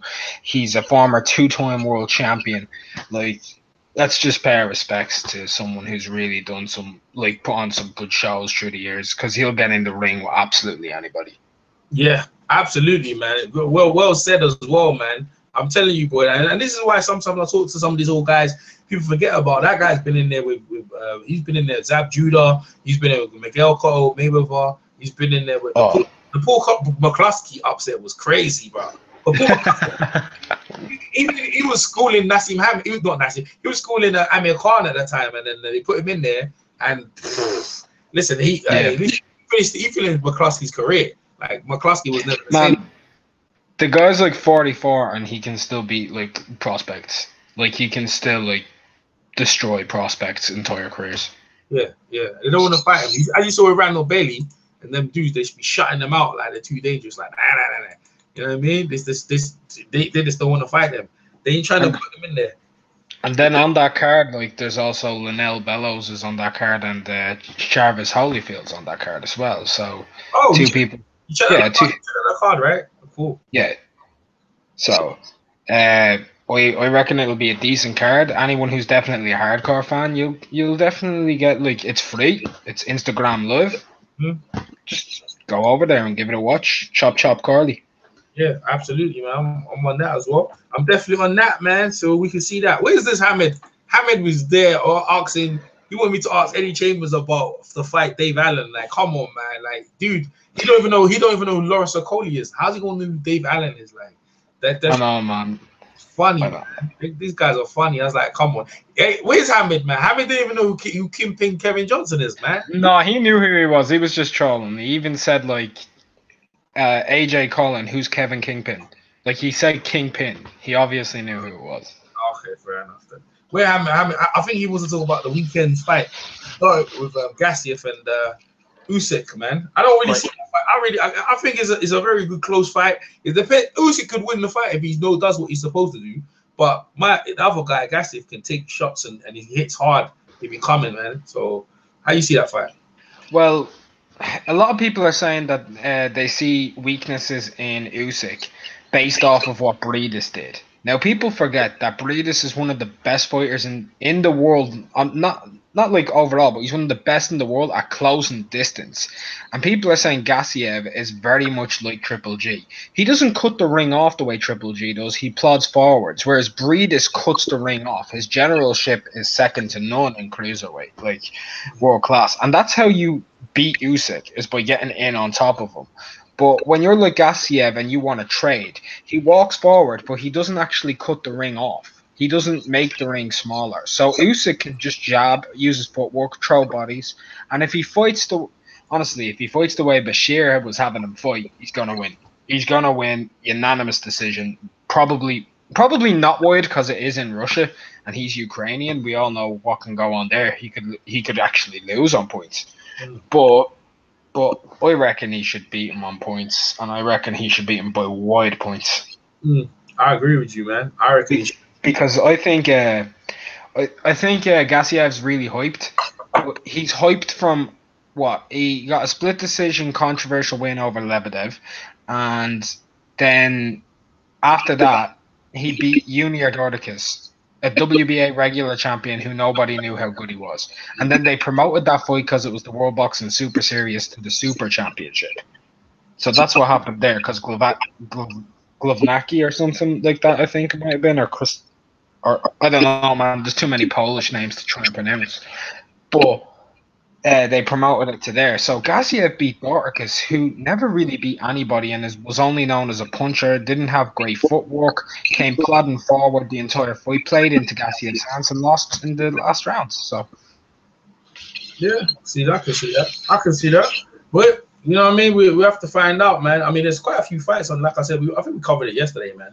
There's quite a few fights actually. I was more in this interest. Like you see that because I remember you know the question popped in my head. Especially when I talked to Eddie Chambers, I wanted to ask him about with the Joshua situation. And yeah, listen, as far as I can say, when he just said that shit was authentic, and I was like, wow. So Joshua, he did kind of hit him up and stuff like that. It's weird though, but that he wanted to fight Joshua, man. So I just fell through, man. He's not easy to fight though. I don't know why Joshua don't even want to fight that fight. He's not an easy fight guy. He's very awkward. Joshua is out of character for Joshua to do that. So So I wouldn't even understand that. But from his point of view, he would wanted to fight. He was with Peter Fury for a minute as well. And I remember like I was talking, he was doing all right in the UK, but this for some reason he didn't fight no names. No one wanted to fight him. I remember he was gonna fight Ian Lewison, and another fight fell out. This guy fell out, but I don't know. No one wants to fight him, so I guess with this boxing, people just retired him. But the fight he lost against Jarrell Washington was crazy because I remember I talked to him before that fight, and I was like, oh, because if he won that fight, he would have been in line to fight. He would have been like to fight Deontay Wilder. I don't think he would have liked that fight, so that's as well. Because Deontay, as you heard him say, Deontay's right hand like doom, like it's like you know what I mean. There's that one punch. So all right, Hammond must have gone to bed because he ain't coming over because I think he wanted to have that conversation. Anything else you want to bring up? Well, I just wanted to say there's a big echo on the background. There is? Yeah, I can hear myself coming back. On your side or my side? It's through your speaker. Okay, 1 minute. Let me mute myself. You continue talking 1 second. Let me sort it out. Yeah, so I just want one shout out I want to make to Eddie Chambers. The man talks amazingly well for someone who's had 47 fights. It just goes to show that if you fight smart and you fight quick and you keep that IQ going, you can have a very good long career by just being a clever fighter. So big respect to that. That's like top notch. Let's see. What would I want to talk about? Like I'm trying to think what fights are on this weekend. Well, obviously we have the card on Saturday, the World Boxing Super Series card. What else do we have? Trying to remember. Oh.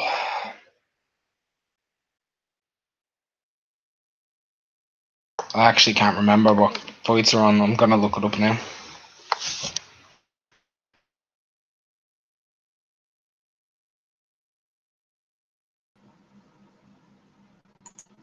Oh, we have Curtis Stevens is fighting. Yeah, Curtis Stevens is fighting. Yeah, that's a bit random. I haven't seen Curtis in a minute. He's fighting against Carlos Huayro Cruz. No idea who that is. Let's see what else is going on. Oh my God, Prince Patel's fighting. That's a fight that nobody should want to watch. Oh, you're leaving me here struggling, AJ, to try and like do all the talking. You're the talker, man. You're the big talker. So obviously, the World Boxing Super Series undisputed. It'll be the first time that all 4 belts will be owned in the cruiserweight division. I wonder what people actually think. Does anybody think that the winner of that fight should be in the pound for pound top 3 list according to Ring Magazine? Because they would have cleaned out a division.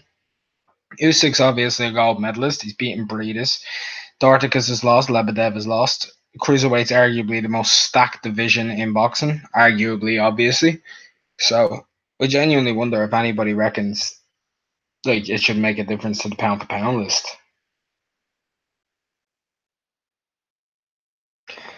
I'm just killing this chat.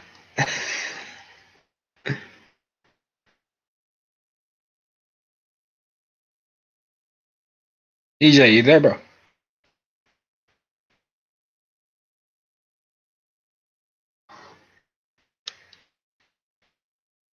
I'm back. Welcome back, EJ. Hello? Welcome back. You left me hanging, man. I'm no longer echoing either. Am I echoing? You know, echoing. No more echo. No more echo. All right, man. Just gonna say like, but yeah, my computer keeps playing out, keeps shutting down. But yeah, go on. You were talking about Curtis Stevens. Did you finish what you were saying? I finished about that, and I was just going on to the whole. I was talking about Usyk and Gassiev one more time. I was just asking if anybody thinks that the winner of that fight should be in the pound for pound top 3. Usyk and Gassiev. Yeah, if the win, well, they'll be undisputed champion of arguably the most stacked division in boxing. Arguably. Well, you know what? By fights and the way he's been fighting, I think so. I think they should be. These days, the way they put heavyweights in there, I think for skill, because remember we're like one of the most skilled fighter in the sport. I don't know. In the cruiserweight, does anyone look really skillful and really dominant on their boxing skills and outstandingly standing out? Well, I would say Usyk. Other than the Breeders fight, he's looked amazing against everybody else. Good fight, man. Yeah, you know what? In terms of the competition as well and what he's been doing, I think so. I think you could put him in there. I think you could put him in there. I don't know where styles make fights, and Breeders was the worst type of style for him. Yeah, I don't know where you put him, like, because you got some really skillful fighters up the top 5 in the top 5. So, yeah, I think you could probably put him in. Well, in terms of resume, they'd have to be there because if Usyk wins, he's got Breeders on his record. Who else has he beaten in the World Boxing Super Series? Obviously, he'd have Gassiev on his record. I think he'd have. Let me just check Usyk right now. Yeah, so, he's got Gassiev. Yeah, I mean, most of his record is basically built up in the World Boxing Super Series. Other than that, I used to question I was questioning his resume before that. So, well, he's beaten Krzysztof Glowacki. That was before the World Boxing Super Series. He beat Marco Huck, obviously a legend. Beat Maris Breedis, and that's not bad fighters right there. Because Glowacki. Yeah. Glowacki fight was good. Yeah, the Glowacki fight. That's how he won his first title. I mean, that was good. I mean, Mr. Bashir was involved in that when he won his title. After that, he wasn't involved in it no more. So, yeah, that was a great fight. And Glowacki beat Marco Huck, who was a long-reigning WBO champion. That was impressive. Yeah, big time. Like, so he's already ranked in the top 10, isn't he? Like pound for pound right now. Nah. I wouldn't think so. I wouldn't think so because the Glowacki thing's not going to get him in there. Remember again, like, when it comes to that pound for pound, it was really for the low weights to get attention because the heavyweights always dominate. So like when it comes to cruiserweights and like the most, I think the most they do is like pretty light heavyweight like Andre Ward. But then above anything above that. In terms of skills, I'm not too sure. But like you said, whoever wins that fight, undisputed. But I can't see Gassiev being like pound for pound, man. Like his style is just rudimentary thing. Remember again, pound for pound is skillful. Like you can put them in there against any fighters, and they make and. Usyk is currently ranked 10 pound for pound. I ain't got no problem in ranked in 10. That's what I'm saying. But you start cutting into that, bro. There's some guys who just beautiful skills of boxing. But then anyway, look, it was all subjective. When they get in there and fight each other, and let's say Usyk clears him out and makes him look stupid, his stock will go up. So we'll see. We have to see on that one. The problem is, like, the cruiserweight division is not a glamorous division at all. Like, no fighter really ever gets talked about. Like, there's no names in there. That's why the point was a tournament. There's no famous names in there. Nah, to make them stars, that was the whole point. It's like the 140 division after Crawford left it. That's what they need. They need Josh Taylor and them guys need each other to make each other stars. Like so. And then there's the upcoming World Boxing Super Series events and all of that, like the bantamweights. The bantamweights looks like a good tournament. Bantamweight looks good. I think I like the 140 one with Josh Taylor and them guys and Maurice Hocker and I like what's his name again? Regis Progress. I like that. Progress, shit. Yeah, he's a good fighter, man. I really like that one. I really like them fights right there. Hey, what's happened with Turbo Flanagan after he got his beat down? I ain't heard nothing from him. He should have been vying to get into that tournament. He just lost his belt and just disappeared. Well, other than when Flanagan's actually having a fight, nobody hears anything about him anyway. Like there's been no promotion for Terry Flanagan for years. Yeah. Pretty much, like, you can't tell me the last time you thought about Terry Flanagan before a fight was announced. You're right about that, man. I just brought him up because they was talking so much about Terry Flanagan, this, that, the other. And see Marco Huck came over and just schooled him, and he's all sudden no one says nothing about him, just disappeared. Billy Joe Saunders, yeah, you could put him in. If he has another great performance, you put him in pound for pound. the way what he did to Lemieux, if he got a couple of more of them performances. Yeah, but like we talked about Lemieux. Lemieux isn't anybody. No, I said against some other opponents. If he does that against some other opponents, like better Would you names. say if he went to if he beat Boo Boo, well, whatever he called Andrade, if he beats Andrade, do you reckon he should be in the top 10 pound for pound? Yeah, put him into the top 5 definitely, absolutely. Billy Joe Saunders, yeah, 100%. Because like if he beats him in the fashion of what he's been doing, of what he did against Lemieux, yeah, 100%. Do you think he'd take Andrade seriously? He has to, man. Andrade is a serious dude. I don't think Billy Joe Saunders wants to fight Andrade, man. I don't think he wants to fight. Hey, Andrade looked a bit like a fool the other day. Did you see him at the DAZN press conference? Like he was dancing around doing karate moves and shit. I think he was just overly enthusiastic about having someone put money into him, invest into him. So I was looking at him, I was thinking to myself, he's just probably that. He's just over enthusiastic. That like Eddie. He's got an opportunity here, like a big opportunity. Oh, low place. What's up, low place? What's up? Yo, what up, man? You sound like he just woke out of his bed, bro. He's got a good opportunity. But I think it was just the case of that. I've seen people act that way and just like got cameras. And remember, he's never been in even though his career's happened, he's never had that much light on him and that much attention. So I think it just kind of went to his head. You know what I'm saying? So of all the fighters announced at the DAZN, who do you reckon was the best fighter that he announced? Like he announced Vargas, Roman Gonzalez. I think Roman Gonzalez, right? Roman Gonzalez, Chocolito. You got Chocolito? No, not Roman Gonzalez. Daniel Roman. I don't know. I never heard of it. Yeah, I never heard of it. Like out of the names you mentioned, yeah, Jesse Vargas. And like I like Andrade name. The Andrade name kind of like whoa, and I think he's got better beef. No, not better beef. He's got better. The roster weak, bro. The roster don't make you want to shell out $10 a month right now. It just ain't doing it. If I was a Bellator fan, I think they're making a mistake trying to mix like the fighting sports. Boxing fans are not going to be MMA fans, and MMA fans usually aren't boxing fans, bro. It's just like that. It's a few of us in the YTBC that talk, this MMA stuff, but overall, I think they shooting at a small audience. I don't think DAZN gonna last 10 years. I think after the first 2 years, the little trial period they giving themselves, I think they going out the States. Are you gonna get the free trial though for like at least the Joshua fight, and then like you'll have the Better BF card and Jesse Vargas card, like because you'll get a full month if you do that on 24th of September for free. I mean, it seems like the day of the fight decision. You know what I mean? If I can find a stream, I don't want to go put a name, an address, and get a credit card. It's like I already pay for free TV. Internet's already doing that every month. I do that. So if I can fire up a stream. That's Sky Sports in the UK, and I'm sure those fights are gonna be on Sky Sports, right? Yeah. Yeah, we get 16 of those cards a year now. Yeah, man, they making a I mean, I think Eddie should have just add, I don't know. I can't really say, but I think once the DAZN fails, he's just gonna have a Sky Sports USA kind of app.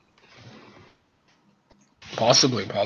Yeah, because I think this is a flat out nuke. They 2 years, probably not even 2 years, man. It look like it's gonna just fell in the water, bro. We too established over here already. Like Showtime has this shit already, and he's like depending on people to say, hey, the checks over here are bigger.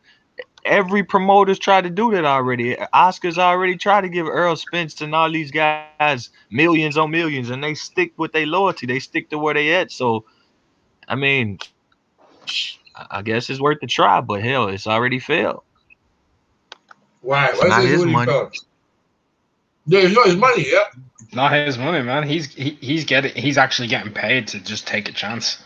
Yeah, basically. So I mean, but he understands though. He knows those names he put on really doesn't do it. He knows that. He's just getting that paycheck, man. I mean, you're not doing too well when you need to put an Irish female boxer on your first card in the US. Oh man, she sells though. You know they're gonna put yeah, but she doesn't sell in the US. I know, but they're gonna put her against Serena. What's that? Amanda Serrano's sister or Amanda Serena. But you're right. Nobody even knows her. Women boxers, I don't think women boxers does well in the US. Period. Yeah. Oh. I mean, like, if you're putting Katie Taylor on a card, you can put her in England, she'll sell like maybe 1,000 tickets. If you put her on in Ireland, she'll sell like 6,000 to 8,000 easy. Yeah. Why didn't you put her in Ireland yet? Why is she in for an Ireland yet? I don't know. I think he's trying to build her a little bit more. He doesn't really need to. She's a 5-time world champion. She's an Olympic gold medalist, and everyone I know, like male or female in this country, actually knows who Katie Taylor is because she's our only gold medalist in the last 12 years. So, yeah, that sums it up. She sells out the 3 arena here, I'd say, easy right now. And that's a 13,000 seat arena. Because I mean, Bernard Dunn used to sell that thing out, and she's more famous than he is. Yeah, I remember that run. Yeah, that run ain't gonna translate, man. Women's boxing probably ain't never it's probably been year on top. It's probably never been a year where a women's boxing match had 10,000 people at it. Yeah. No, I wouldn't say so, but I would say Katie Taylor could do it in Ireland. Yeah, I'm talking about here in the States. So your initial point, what you saying, you know you're not cutting it when you got an Irish female on that. You're 100% right. Like, hell, it wouldn't cut it if you had an American female on there at the point. It's just not. You'd be pushing something. You'd rather have a Thurman right now. You'd rather have a Port. I don't know. Not even a Porter would make me want to buy it. But hell, if you can't get Thurman and he's the guy that's flapping out the water right now, you ain't getting nobody. You ain't getting nobody. Like, I think Eddie threw all of his eggs into one basket because the fighter he was talking the most about was Mikey Garcia, and he was never going to sign Mikey. Mikey doesn't need to sign with a promoter. Nope.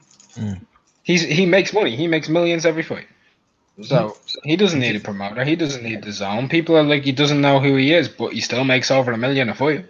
I just don't get how they think of fighters that are going from networks to have millions of subscribers already. It's gonna come to a launch pad. I just don't see it. I don't care how much. Like, bro, like I get it. They saying we putting this money behind it. This money behind it. Well, I think the people gonna update, like Heyman, you name it, gonna up what they paying their fighters for 2 years, and then after you shown that you failed for 2 years, the zone is gonna say, well, we're gonna pull out, and then they're gonna drop them purses to normal. Do you reckon there'd be any interest though, like if Eddie managed to get Andrade in the ring with Daniel Jacobs? Do you reckon any American people will watch that fight? They don't know either one of them. They don't know. Like it's like pay-per-view. What would that sell on pay-per-view?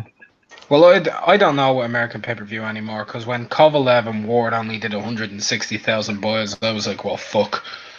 Yeah, that's my point. Is that like before you watch the fight, you got to go through the pay-per-view buying process, and that's a turnoff. Believe it or not, it's a turnoff. Yeah, and but at the same point, like the zone they're never gonna do pay-per-view. Yeah, but it is. But it is a pay though. It is a payment. It is a sign up. It is not just there on the TV. So it's really the same thing as Netflix. It's the exact same thing. Nah. When Netflix, you think it to yourself like, okay, I'm getting Netflix. You don't even know what's on Netflix sometimes yet. You know what I mean? Like you just like, oh, they got everything. Any movie I want to watch. This just has boxing once a week or so. So it's like you're going to sign up the night. You're going to have to go get your card, go through the tedious process of doing a sign up and all the shit you may not want to do. And then you know the fan doesn't even know how the stream work. I don't like it. I mean, I honestly, I don't want to be against boxing. And I'm not that American person that hates Hearn because of Wilder Joshua. No, I wish him all the success in the world. But this right here, this just is I like traditional better, man. I like traditional better. I get it, but he's not taking no chance. He's not losing nothing. So I would have done it too. I mean, it's a funny one because obviously the market in the world that you want to break is the American market. If you can break the American market in anything, whether it's music, movies, sports, mate, it doesn't fucking porn. You've made it. It doesn't matter what you're breaking into the market in America. You break into that market, you've made it. So it's like the holy grail. Do you know what I mean? But the thing is, American people, like you've just said, you believe in like old school, like traditional thing. And when it comes to hardcore sports fans in America, I can really see that because that's a real thing. Like, people aren't gonna want to watch fucking go onto a computer or a phone to watch the Super Bowl final or some shit. They're gonna want to Man, sit say there that with all of again. their Great point. they're Great gonna point. want to sit around with all of their friends, watch it, fucking chicken wings, like fucking drink everything, fucking chips, whatever you want. Just fucking sit there, watch with like 25 people. You can't do that with an iPhone.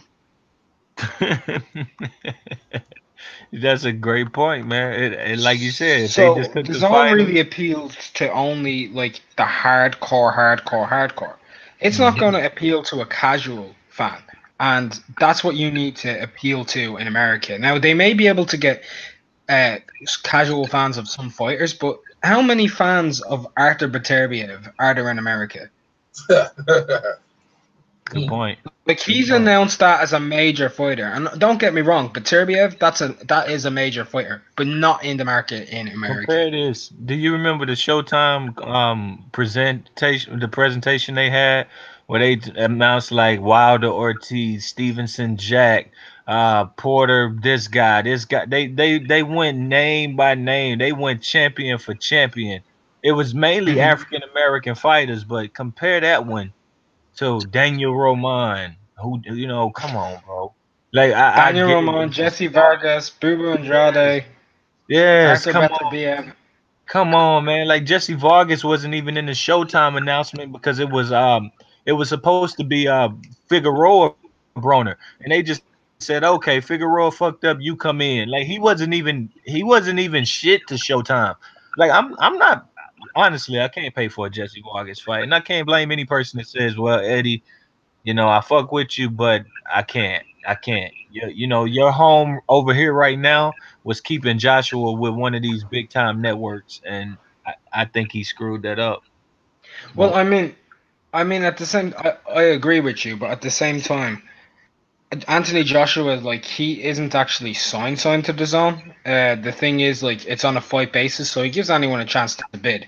But because of how deep the zone's pockets is with like Lem Blatnick, like he's worth $20 billion, and which is more than anyone who runs HBO or Showtime. That man alone. So the zone can outbid anybody for the rights for Joshua.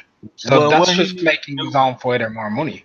what he needs to do is create a channel. If he owns more than all of those people, he needs to create a channel. He needs to reach out to Time Warner, Charter, all these cable providers over here, all of the satellite providers, and he needs to make a channel. He needs to get series like The Wire. He needs series like Shameless. He needs all of these things that make you want to say boxing only comes on Saturday, but Monday through Friday, I can watch all of these new movies that came out. Like But that will never happen with the zone because it's purely sports. And I know like soccer isn't big in America and stuff like that, but it is big like to the Mexican audience.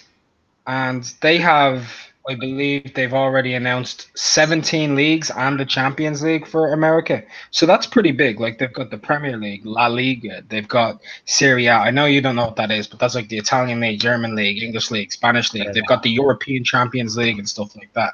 And that'll do pretty well. Like for only $10 a month, like, and you've got the chance to watch, what is it, 134 soccer games per month? I yeah, mean, they, that they ain't that going ain't after bad, man. they're going after like different demographics, and hey, that is what it is. It is what it is. But I think the fighter suffers with the hardcore boxing fan potentially. I don't know. Potentially, we'd have to see all of that. Because I know that like over here, if I had to pay for something, like if I had the zone, on your money, which would be about €8, I'd pay for the zone. I would. Like, I said the same thing. I'm not gonna. I can't. I can't, man. I don't watch the soccer. You know the thing is, yeah, no, I hear that because I like MMA as well. And like, if you're gonna have UK stuff, like obviously I'm from UK, like a lot of people from the UK, they can get it easy. They'll pay like £10. Like you got most people think, okay, I'll just do that. But then again, we live stream stuff like so. We are looking for the easy, quick one. Because I don't know if you go over there like MC Boxing. I don't know if you got Sky. I don't know if you got Box. oh no, mate, we have the same. We have the same shit. We have Virgin. We have Sky. They're our main two providers. We have BT And Sport. don't they put soccer on Sky and stuff already? Yeah, they do. I had this argument last night though, but So you guys would have to what would be the equivalent to you all is you got your Sky, you got all those things going on where you watch all the sports you want, and then the American people come over here, and not the best Americans. You get names like let's just say it, Jesse Vargas.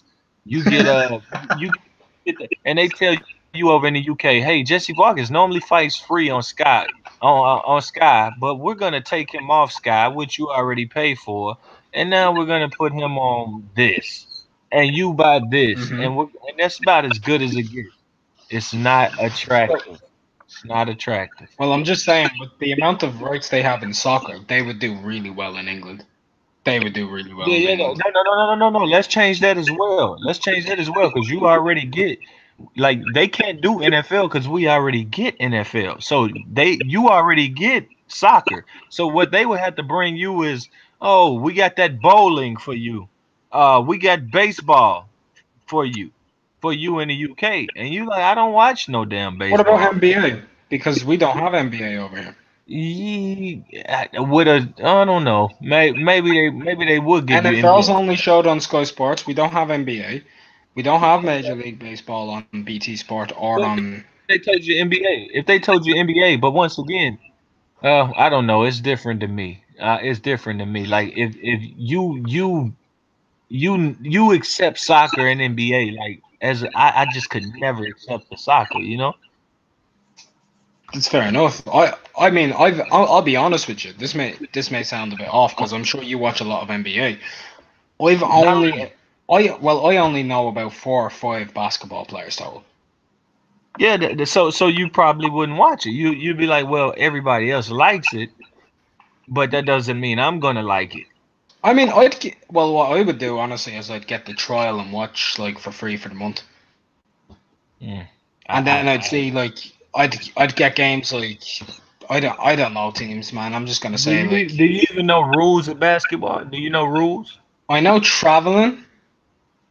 I know like you can't exactly charge a player or whatever when he's in the air. Well, and let me tell you what I know about that. That's way more already. What I know about soccer is this. I know a few. I know a Messi, a Neymar, and I can't name anybody else.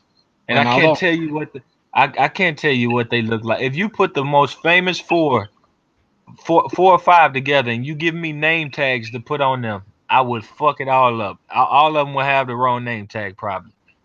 But What about Cristiano Ronaldo? Surely, maybe on a good day. Maybe on a good day. because he's a famous motherfucker. So what I'm saying, and then on top of that, knowing the people is easier than me saying I don't know one. I can't tell you one single rule of soccer. I can't tell you anything other than normally that shit ends in 1-0 scores, and I could not watch something like that. So it's so hard. It's so hard for Eddie just to. You're right though. We got a huge demographic over here. It's a lot of Spanish people. It's the biggest melting pot in the world. They say. So Mhm. maybe they taking a hack at these people, this person, that person, and not this person, and I would be the not this person. So I I'm think I they know why he's going after like Roman and he's going after Jesse Vargas and he wants to try and get Mikey Garcia. I think he's trying to go after like a bit of the Hispanic population over there. I think that's the idea, especially with soccer being on the platform. He knows if he can get them hooked in, they'll watch the soccer because it's like Mexican people and like Guatemalan people and all that. They all love football, man. Well, soccer. Yeah, nah, man. Hey, call it what it is, man. Football. Don't mess around. It's football to us, man. It ain't no soccer. Actually, to be fair, EJ, like Ireland has a national sport called Gaelic football. Yeah, I know. And I know that. yeah, so we call that football, and we call like yours English football. Hey, God, is that the one with that? Is that the one? That's not handball. That's not garlic. Is that the one with the sticks? No, that's Hurling. That's Hurling, man. what's gonna happen is this. Fox is gonna be off the network. Garlic, they use the hands, right? Yeah, it's like Aussie rules, but like mixed with soccer and rugby. Yeah, it's rough. I think boxing gonna be like the zone's gonna stay in the States. Boxing is just not gonna stay on the zone. Like the way you're saying it, with all the population of people that we have in different sports, yeah, they're gonna stick around. But boxing's Yeah. gone. 2 years. Well, I hope it works because like my whole thing is like I'm not pro anybody over anyone. Like I give my opinions on stuff like who'll win, who'll lose, whatever, as much as anyone else. But my whole thing is I'm pro fighter. I want every fighter to like make money because that's what it's all about. Yeah. It's, So if And they someone were to better turn get his around, ass with the zone. They better hurry up and get it with the zone because after 2 years, I think they pulling the plug on that baby. well, Jesse Yeah, Vargas, like how much did he get for the Browner fight? Was it 500 grand? probably somewhere in I think there. he's getting 1.5 million or 2 million to headline this DAZN fight. Oh yeah. So he's making like a career high payday, 4 times the amount of money. But you 1.5 million for the guys that you want to get ain't gonna cut it. I know. Like we all seen this stuff with Browner, and then Browner announces some 50 million deal. Now, how's he getting 50 million from Floyd? Like we know Floyd has the money, but who he fighting for 50 million? Mm. Who's gonna really want? Who wants to watch Boxing is a Adrian mess, Browner? man. Boxing is a mess, man. It's a mess. We gotta come to that realization at times. This shit is a mess, and a lot of us can't even understand what these promoters have to deal with, man. Lou DiBella was explaining something where Eddie Hearn couldn't get Jacob off HBO for the purse bid with him and Derevyanchenko. It was on that Montero channel, and it was an interview, so I watched it. It was DiBella just saying, like, man, hell, I could have got Derevyanchenko a 50-50 deal, but they share the same advisor, and the advisor was like, it's a no-go in the purse bid. It's HBO, or your guy's not fighting Jacobs and probably not fighting for the title. So these dudes, man, they under orders, man. It's messed up. It's a shitty sport business wise. Some I Have wouldn't you seen spend. Derevyanchenko? Have you seen him fight? Yeah, I like him. I like him. Do you think that he's gonna cause Jacobs more problems than most people think? I thought Jacobs potentially lost his last fight, and that guy's better. That guy's not better than Derevyanchenko. I do think it's a very hard fight. I think it's a hard fight for anybody at middleweight. He might be the favorite in the fight. I'm not sure, man. It's a tough one. He I ain't just the don't like fighter his according stature. to the bookies, but like I actually think he's gonna beat Danny. I don't like his stature, man. He's so small for that weight, but maybe he's used to that. He got real good movement, head movement, counters. I And like he him. has real amateur pedigree too, man. Yeah, Like this I've is a been watching him. four-time European champion, an Olympic semi-finalist. Yeah, I've been watching him since about like what pro career. He was doing like Showtime. What's that damn show called? Showbox, where Yeah, he was like headlining that all the time, man. He was kicking people's ass, and then he got up to these points. I've watched everything he's done, but it's just to the business point. These dudes ain't well known. Showtime looked like they was putting a lot into boxing, but I don't know if it's really paid off. They still losing ratings to HBO. They still that's like true. don't do more ratings. You know, someone pointed out something to me on Twitter earlier today. The biggest signing the Zone have made so far. Can you guess who it is? go on, tell us, man. Michael Buffer. Yeah, you know what? Michael Buffer's getting on a bit though, man. I ain't gonna lie. He might be getting on, but like he's exclusive. Like he's exclusive to the Zone, and he might be getting. Yeah, his money. He's getting paid. Yeah, he's getting. Everyone's stealing that money. Everyone's come to steal that. They come to steal that money, man. That's what it is. Everybody wants a part of that $1 HBO billion. fighters. He should be able to get HBO fighters like Kovalev and them right now. They getting no push. They getting nothing. Kathy Duva should definitely take her stock over to the Zone. Like that's where I go. I be making calls to Kathy Duva right now, but at the same time, Kovalev is just not that guy you want to start a network with. Bivol either. No matter how good they are. I don't know, man. Shit, hell, I don't know. If I don't got Floyd Mayweather on this network, I consider it's probably a fail, man. Probably a fail. Floyd, it's true, you know. You like, man. Listen, I think Eddie Hearn's just faking the funk and just stealing the money.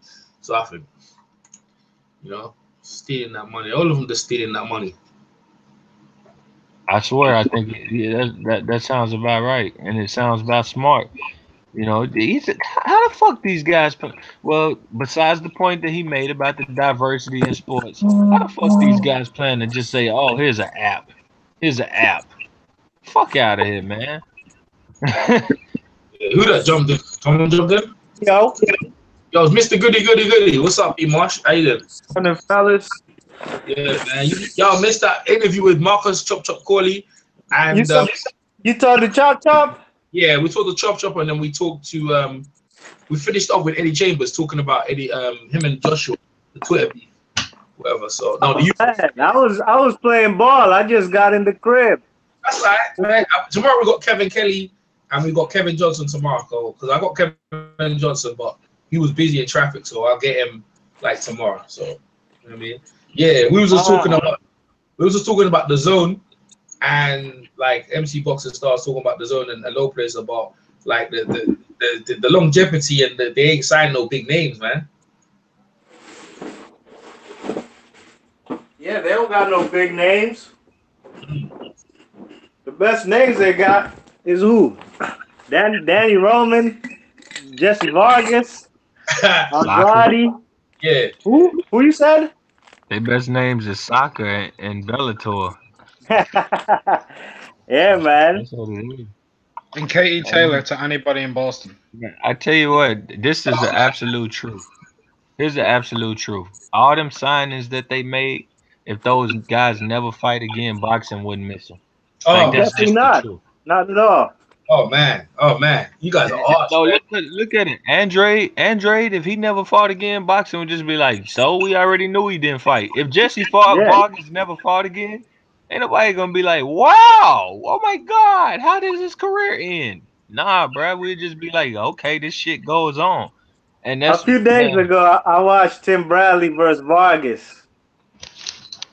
That guy Vargas Bradley was beaten into the punch the whole fight. Mm-hmm. And it's crazy how he thought he won the fight because of one punch. Ain't nobody hot on him, man. Uh, Ain't nobody hot on him. Eddie getting there 2 years, man. He taking Eddie's that 2 saying years that he's to top, win the sport. Eddie said that he's top 5 in the world out of all welterweights. I could name 5 welterweights better than him right now. nah, he's not top 5. Man, He's not better than Lamont Peterson. Lamont Peterson beats Jesse Vargas right now. They said that's the fight they want you to pay $10 for. I can't pay no $10 for them shits no more, man. No more HBO, Showtimes, none of these zones. I don't even have Showtime anymore. What I look like till I get the zone? Man, I tell you got Spence, you got Charlos, you got all of them on there. Wilder on there. Come on, man. Yeah, on Showtime. Come on, man. How you gonna compete with that? You talking because you got football, soccer, man. Yeah. Yeah, man. Eddie like college basketball. That's the type of shit they're gonna have to do. Like put your favorite. They're gonna have to say, well, we got to deal with your favorite team. You know, sign up for that. They're gonna live off boxing. I think gone in 2 years, but everything else probably could live on, man. Like ESPN had a standalone app. They not doing nothing with it. They quit fucking, like they turn it into, okay, pay us what you want, then leave, and then that's probably gonna go away soon too. This app shit is not gonna work, bro.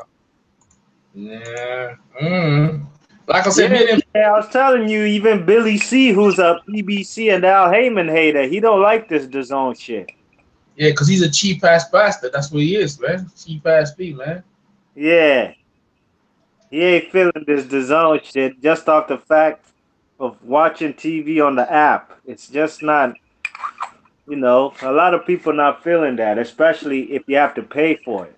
See, I watch my fights on an app, sure, but I ain't paying a dime for it. You know what I mean? Yeah.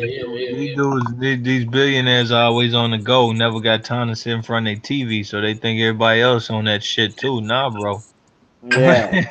A man got a 9 to 5. He come home and hit that on button, and it's good. Yeah, and then be couch locked. Sit on the couch with a cold brew, and we'll watch his fucking sports. Like, he's searching for apps. Having to Sitting up go in there the search looking at bar, the search bar. yeah. Only person got a tablet on is the kids. Yeah.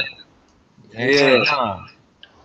Oh man, yo, I told when I talked to Chop Chop and I talked to Thing, they all got AJ beating Wilder, man. They all got that. They all got that one, man. You know, Where Chop Chop live at? He be living in Europe or he in DC, Maryland area? he's in Memphis right now because he's fighting Vivian Harris on Saturday. That's So where the fight is in Memphis, right?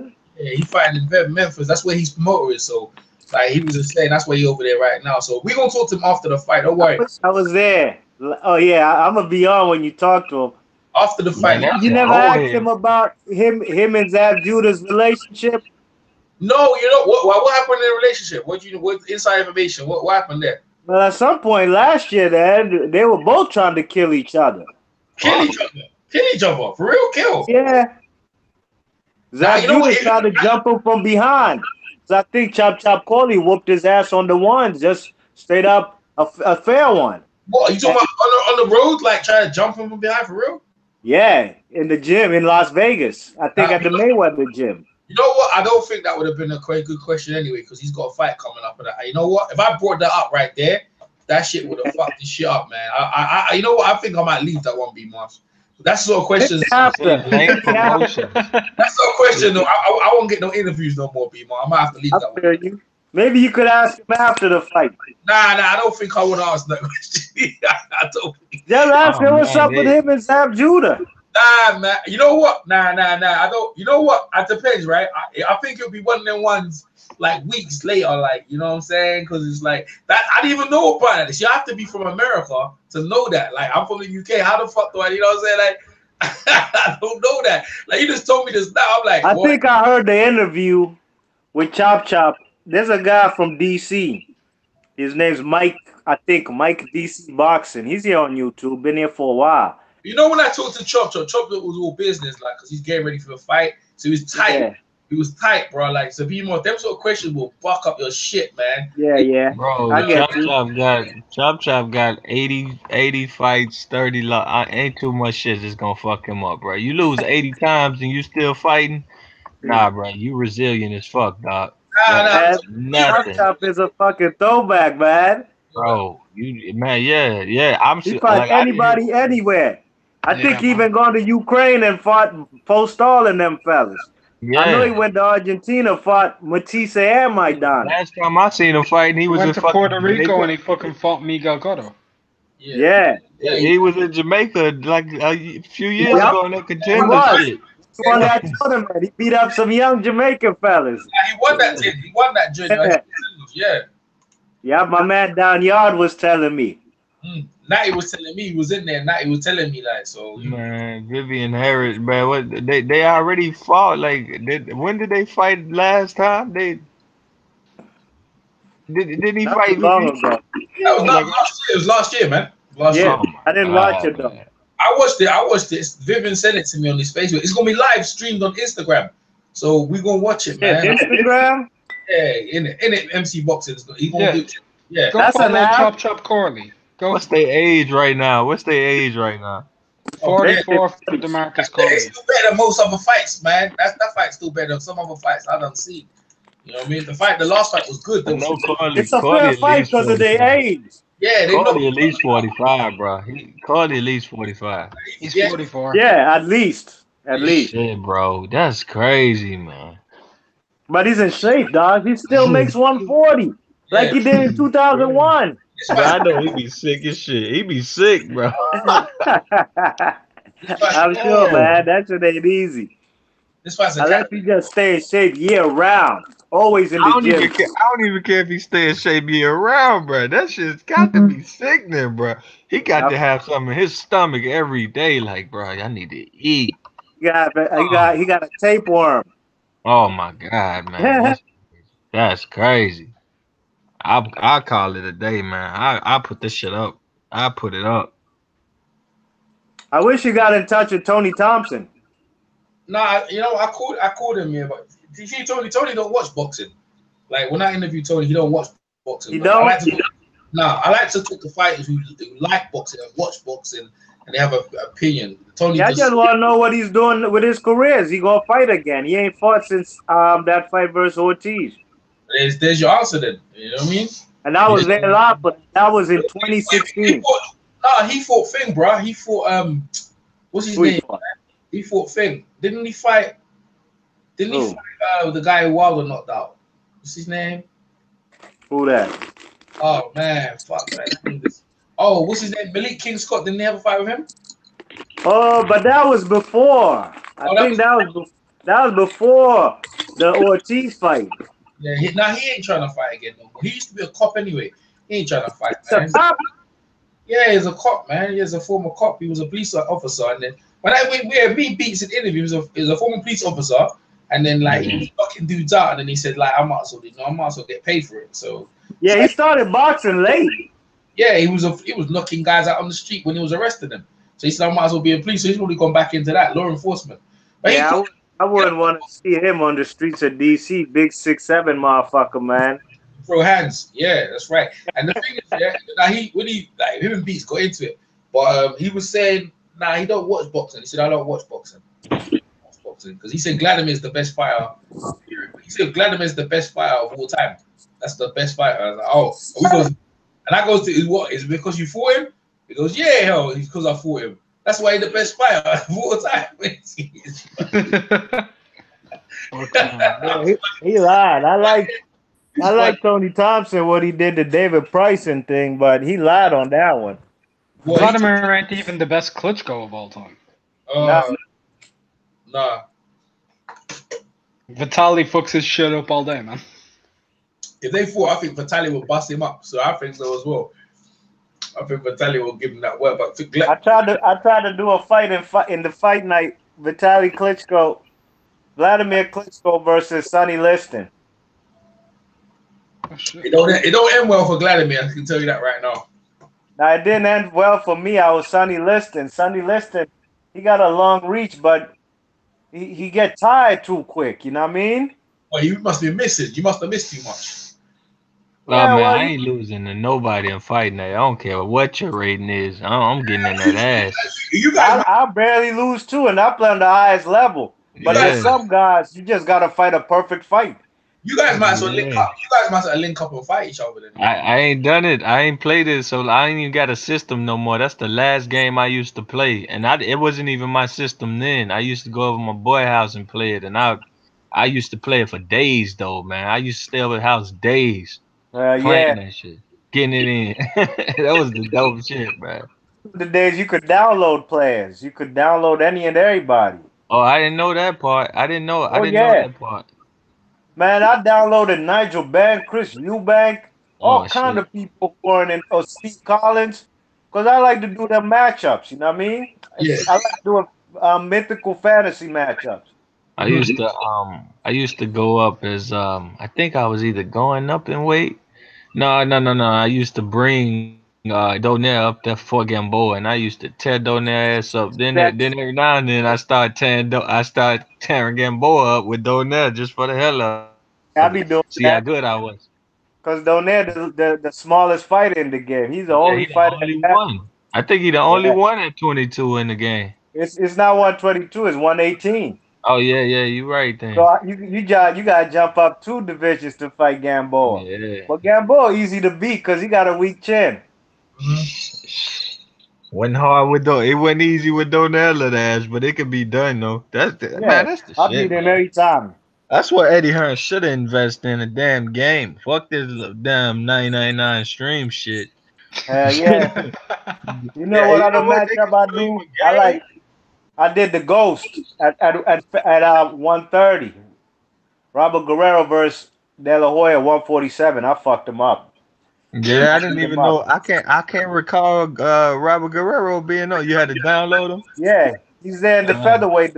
Is a featherweight division or lightweight. Oh man, yeah. See, they need to do a game. They could do a PC game, just whatever, man. And then I mean, if I had to pay something for that, cool. But I pay monthly for a fight night with every fighter possible on the planet, present and past.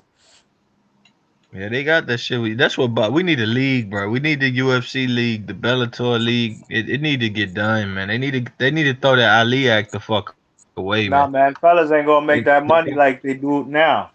Look They at got Conor to. McGregor. UFC fighters don't make money like boxers. No, they don't.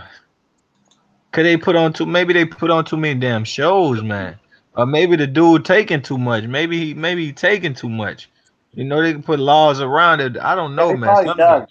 No, man, if you look at like the gates like most fighters are getting like at UFC, there's way too fucking much money that like UFC are taking from fighters. Way too much.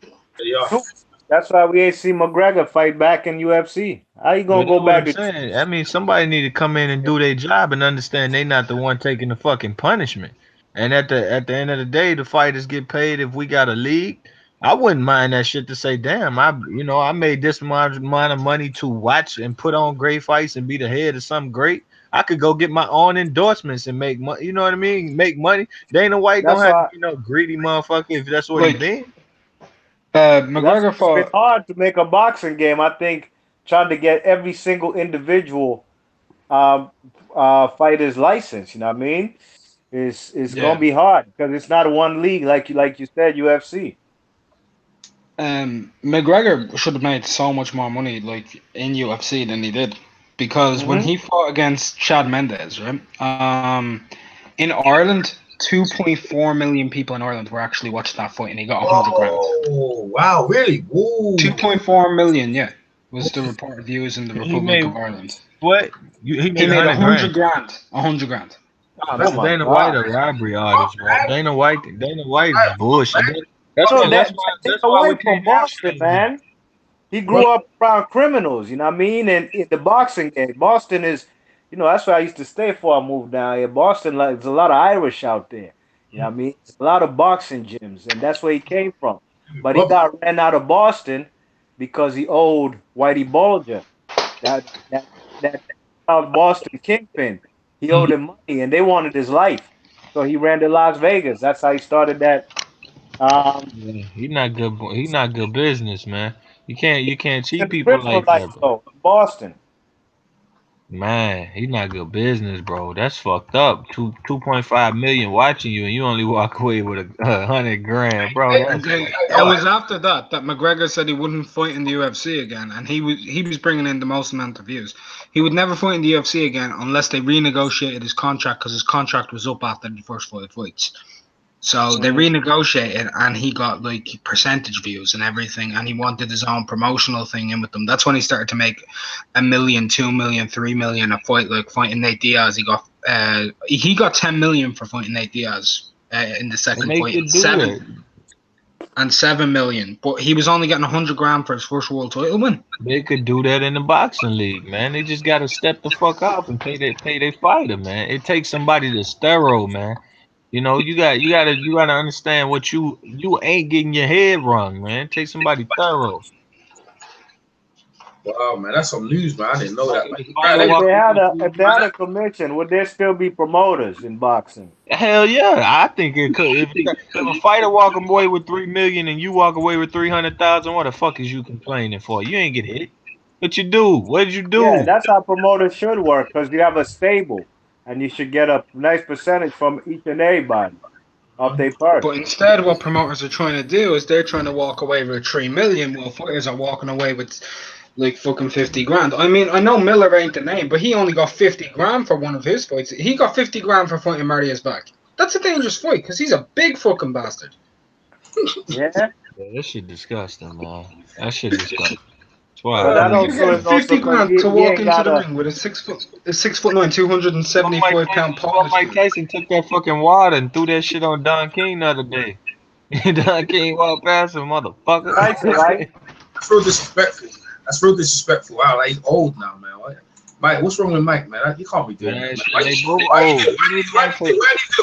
it when he was 10, man? Like, he tried to kill him when he was that age, didn't he? Yeah, he went to his body. He hit him in the body. I don't think it's disrespectful. I think what Don King did to his fighters is disrespectful. Mike's an idiot, because Mike didn't have to know. Who told Mike to leave Bill Caton and them guys there? Who told him to leave them guys there? No matter who you leave, bro, it don't make no difference. You can't be. I get that it's disrespectful, right? But here's the thing, EJ. Just let me get one point. Who told Don King to touch Mike Tyson? What do you mean touch? How did he touch him? He touched his Patted him shoulder. on the walking by. shoulder. He's saying hey. Oh, okay, he's saying hello, innit? But Tyson with the type of apologized, hate bro. between them two, Oh, that's oh, disrespectful. he's got thing in it. You know he's got Alzheimer's in it, and just forget shit in it. You know that. You know that, right? No, he don't. No, he don't. Yeah, he does. Yeah, he does. Yeah. Not clear of mind, man. Man, he I got. don't know, man. I don't think you can still run a promotional company and have Alzheimer's because he's still making money. How's he running? What? Who is you? He ain't running it. Someone else is running it for him. I'm Man, saying. Don King get up there and do all the talking. Yep. Yeah, man. He doesn't have notes in front of him either, man. I'm just saying, like Mike, he made a lot of money with Mike. Yeah, like he didn't have to go with Mike. He'd have went somewhere Don else. King ain't sick at all, man. I'm just saying, why you do that when you was popping with him? Like you go wait till the dude's old and he can't even defend himself. You wanna act like I just don't like that. He put his hands on him already. He done did that a few times, I heard. He's lucky Don went younger. Don just stump his ass into the curb, man. Yo, man, like it's just fucked up, man. They gotta quit being snakes, man. When Don was doing his thing, no one was fucking with Don. Don had Cleveland locked, bro. There ain't no one fucking with Don. It's not the most beautiful sport, man. It's the most beautiful sport. You pay the fighters right, you put them on the TV, and people going, why you then they gonna take the best fights if you paying them right. So put on the TV, man. People fucking flock to that shit, but we killing it, man. We got people fucking fighting on an app now. I could go knock on everybody's door around my neighborhood. You know what the zone is? Hell no, and they never gonna know. 2 years from now, they not gonna know what the fuck the zone is, and I don't blame them. You know what? I think if they gonna restructure it, I ain't gonna lie to you. I think the name should change though. I'm not feeling the name either, so. Nah, it looks the like name the is song had already even existed. Do you know what they should call it? They should call it WeGotSports.com. That's what they should call it. WeGotSports.com. They should call it some sort of name. They should call it something. If I type in thezone.com, it say fight sports has a new content. Like I don't know, like what's coming up. They say the fights coming up. Like how do I stream? Well, I can watch on the TV, on Roku, Apple TV, Fire TV, more mobile, tablet, computer, Chrome, Firefox. Nah, man. Nah, bro. I got a TV, man. Fuck Roku and Apple, bro. Don't you gotta pay for that too? Probably. You pay one time for Apple TV and Roku. But you still have to buy the app. You'll have to pay $9.99 a month if you want the app. Man, that's crazy. So it's like an app store. Those are like app stores. Guess so. You saying Roku and Apple TV like app stores for your TV, B Marsh? Apple TV is a device like an Android box, but it's with Apple apps. You know what I mean? And you can get other apps that can go on Android. You know what I mean? That's like the Apple store. So if you got a Fire Stick, you basically gonna get this shit free. Huh? If you got a jailbroke Fire Stick, you basically gonna get the zone free as a motherfucker though. I don't know. I ain't never checked them out. I would think you'd have to pay. Man, people crazy. I don't be understanding that jailbreak shit. I don't know what that Firefox. I don't got no Firefox. Yeah, I got a Fire Stick either, bro. I know Firefox. Man, the zone is literally for one type of customer, in my opinion, and that's it's for people like me, who are always on technology, have computers all the time. That's what I'm saying. There you go. This is what I'm. Thank you. This is what I'm just to sit down on and watch sports. Huh? Just watch sports and sports on like HBO got right now. I got Netflix up and I got The Punisher on here. I think it's the Frank Dux dude, whatever. Is that new season? No, I got season 1. Never seen it. So I got The Punisher. If I go to Showtime, I can watch Stevenson Jack, or I could watch Shameless if I want. Come on, man. They gotta put some TV shows on there, man. They gotta get some DAZN originals. With that Showtime and HBO, these days they have apps for Showtime and HBO where you don't even, if you don't have a cable box, you can buy the apps for H- 10 or HBO 15 now. bucks. And you HBO can now. watch all that shit you're saying. Yeah, HBO Now, HBO Go, all that shit. But there's no boxing on HBO really. There's boxing this weekend, but they fight on HBO boxing like once Who? every 2 months. Who this weekend? Who this weekend? Mungai and Munguia. Will Smith. Oh yeah, Munguia. they probably gonna have one fight on. Nah, they got the Jezreel Corrales. Not say Jezreel Corrales, sorry. Albert Machado So that cha defending his cha. They got WBA 130 they got the title. cha cha slide on there. Hey, he beat your man, EJ. Oh, here we go. What you thought about that fight, though? What fight you talking about, B-Marsh? Jezreel Corrales versus Albert Machado. Is that one Corrales lost? Jezreel Corrales? Yeah, he got knocked out. Yeah. That fits me, but I never supported him with that frizzy blonde hair. I liked him when he beat the Japanese guy when he beat Fink, but like he turned wacky, so I don't know what happened. He was He had a shaky title defense, man. yeah, He was winning. He arguably lost to Robinson Castellano. He was partying, man. Partying, putting on weight. Yeah, because one fight, I think the title fight against Machado, he was overweight. He was sloppy, man. Sloppy man. Like I'm looking at the HBO now. I got the Battle of Sexes movie. I don't know what that is. Justice League on there. They got it on there. They got, man, you name it, they got it. How the fuck am I gonna pay for the zone and I don't get none of that? But God, man, they gonna lose. There's no way they winning. Eddie Hearn just getting a paycheck. That's what it is. Hey, what's that first card that they said they gonna have? Baturbia versus Tobias Signs, Katie Taylor versus somebody, Jesse Vargas headlining, and Roman. Okay, that ain't bad. It's not Depends on who bad. Vargas and Roman fighting. And they have Baturbia versus Callum Johnson. Yeah. And Katie Taylor. That's what I think it is. Man, they gonna have to get one of these huge networks, like, for pure Americans, like people. Well, I can't say pure Americans, but like for non-Latino Americans, they gonna have to get like NFL, NBA. They gonna have to get somebody to fuck with them exclusively. Yeah, man, because Americans don't be trying to watch no fucking European. What about NHL? Would that be a good one for them to get into? Only ones who watch it is us because we gotta cover it.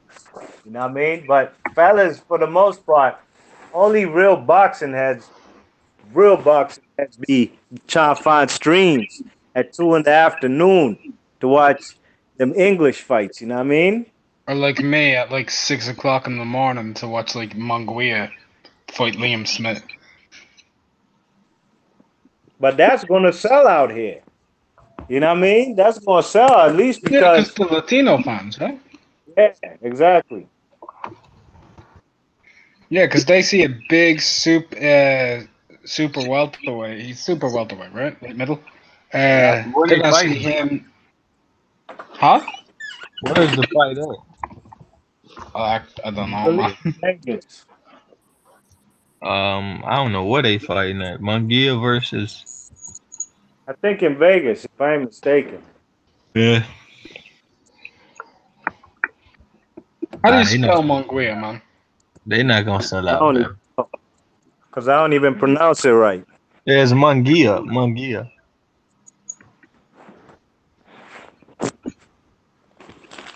Yeah, man. That fight is taking place. Yeah, it's in Las Vegas, Hard Rock Hotel. Yeah. So, for I think that's shit. The zone gonna have to switch the, bro. The zone gonna have to switch the man to man. This shit ain't cutting it. Change the D up. Ain't nobody finna fuck with no $9.99 for no Baturbia, man. And if Showtime people told people, all right, we taking all our fighters off, we gonna leave Baturbia, and y'all still pay y'all subscription, man, they gonna lose. So that's the same with this. Yeah. Better hope that money. They better start overspending. It looks like Roman's gonna be fighting Gavin McDonnell according to BoxRec. Oh man, that's Yeah. terrible. Oh, that's terrible. That's a That's terrible. a terrible fight. Yeah, Gavin. If it was the other one, Jamie. Jamie would have been better. Or Jamie just come up and getting lost anyway. I He, don't mind that one. Who he you didn't said? come off a loss. He came off fucking assassination. You said Roman Gonzalez, or you said who this? Roman, Oh no. 122 WBA. Oh my bad. I don't even know who he signed. That's a Daniel Roman. Yeah. Is that who he signed? Has he Yep. signed Daniel Roman or Roman Gonzalez? He's not a bad Daniel fighter. Roman. He's not a bad fighter, man. It's just like you gotta find the right opponent to make people want to watch down there anyway. Yeah, well, I he's think- fighting Gavin McDonnell on the 20th it looks like it's going to be in Chicago. They was even hyping Donell down there as pound for pound number 3, and people was just like, "Look, man, get the right opponent to get this dude the fuck out the TV." Who the fuck was saying Daenerys top 3 pound for pound? Oh, he was on all the list, man. He was right behind Pacquiao. What? And- The Ring Magazine list. Oh, you mean back before he got his jaw broken? yeah, like that. What I'm saying though, the people was In his complaining eye. with him on the TV. His eye busted up. His eye sucked. Yeah. Oh yeah. In the 12th round, Yeah. But you know what? Rigo busted that eye up. Leave them guys alone, man. Just leave that shit alone, man. Like the thing is, yeah, like that fight there, like Eddie Hearn's just trying to do that shit in America, but we see because I think the whole heap of them DAZN guys they're all in Canada. He's based in Canada. It's a Canada app, man. You know what I mean? That's why it's got MMA with that stuff. It's got Coca and then boring ass Canadians, man. Everyone out there stealing money. I don't know. They've got so much money, these dudes, yeah. They're just throwing it into this thing, innit? That's all this is about, man. And seeing if it sticks. So what is Eddie getting paid over these first 2 years? That's important to me. Well, it's meant to be 1 billion over 8 years, so that it would make sense that it's 125 million per year. Oh man, he raking it in. So that's he puts up contending. 16 fights, 16 fight nights a year is what he's contracted to. So whatever he don't pay on the cards, he pulling back. So pretty much he has He's got 7 to make million. 125 million per year. Nah, I bet you they probably got it like okay, like a contract where you get the most later. Or if you got a $32 million contract, you might get 10 the first year, then No, more. man, I don't think it's done that way just because of who owns the zone. And the reason why is the guy who owns the zone owns Spotify. You need to remember this dude's fucking minted. All right, well, shit. If I'm Eddie, I'm getting me a piece. I'm like, bro, I tried. They didn't want to play ball. Mate, if I thought that I could bring in Daniel Roman and Jesse Vargas and make 125 million a year, I'd be all over that. You can't translate from music, Spotify streaming to boxing, bro. You just can't use the app. You need a channel. You don't need an MTV no more for music. The thing about DAZN is though, it isn't just boxing. It's in Canada they do 42 sports. Yeah, I understand that. I mean, I only watch 3 sports anyway, but I'm not gonna be watching no darts or shit. Well, boxing go though. That's what I'm saying. Boxing got 2 years to prove it's worthy of that. Like everything else, we don't know their contracts on it. We know boxing got 2 years to prove something. I don't think it's gonna prove it. I think they're gonna cut it.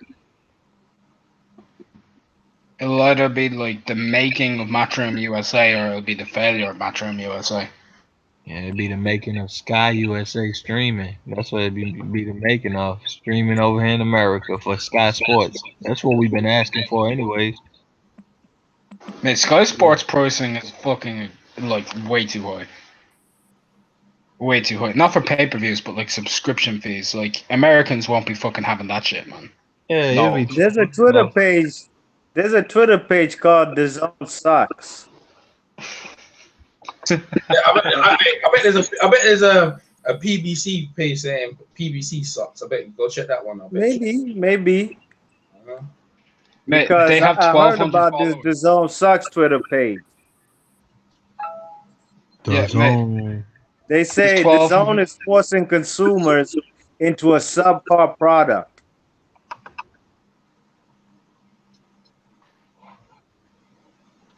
Not a lot of people like that DAZN shit. in At Canada. Wyden.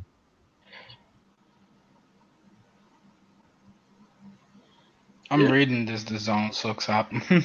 Yeah, you see it, right? They got Gregor Musasi, I don't know, versus Rory McDonald, September 29th. Who the fuck is Bellator. that? That's MMA. I mean that when I looked at the Twitter headlines, it was all MMA shit. Cause they got like Michael Page, they got I don't know, they got a few people MMA wise that people was crazy about. That I was just like, damn, they might be okay, but not in boxing. It's not gonna happen. They got Rampage versus Silver Part 4. What Silver? Part 4. What Oh my Silver god. are they talking about? It's not Anderson. Maybe. Obviously. No, it's not. Hope not. Hope not. They tried to. Always It's try. Vanderlei Silva. Yeah, man. That's right. Oh, I would watch It's that, but I wouldn't pay for it. that his own shit, man. Yeah, this shit tiring, man. They app tired. So long story short is you think it's gonna fail. I think it's already failed. Hey, no place. Why is this guy Hamid92 calling you biased? He's biased like low place. He's saying in the What chat. you calling it? He's saying in this chat here. Oh, you in the chat.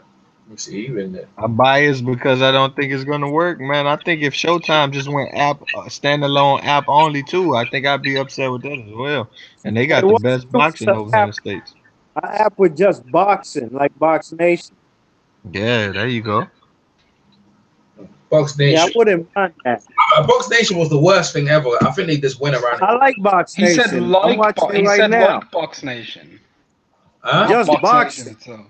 Oh, Box. I don't like And Box. show classic shit, classic fights on there. Just a boxing, I don't watch it. boxing app channel. When it first came out, yeah, I was on it, yeah, but it just like turned messy because see with Frank Warren, yeah, he's a crook, man. Like he's a crook. You can't like we're on Sky already paying money.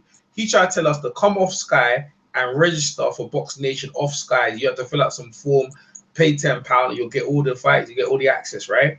Then what he did, yeah, he said, okay, but for Box Nation thing, they don't have to pay pay-per-view. Then he said, oh, you're gonna have to pay pay-per-view. So then like you have to press this button and then you have to go into another application form and sign up because the contract's like he got him sign like some boxing contract. He said when you pay, you have to if you don't pay within you don't pay the money in 6 months, then you can take you to court.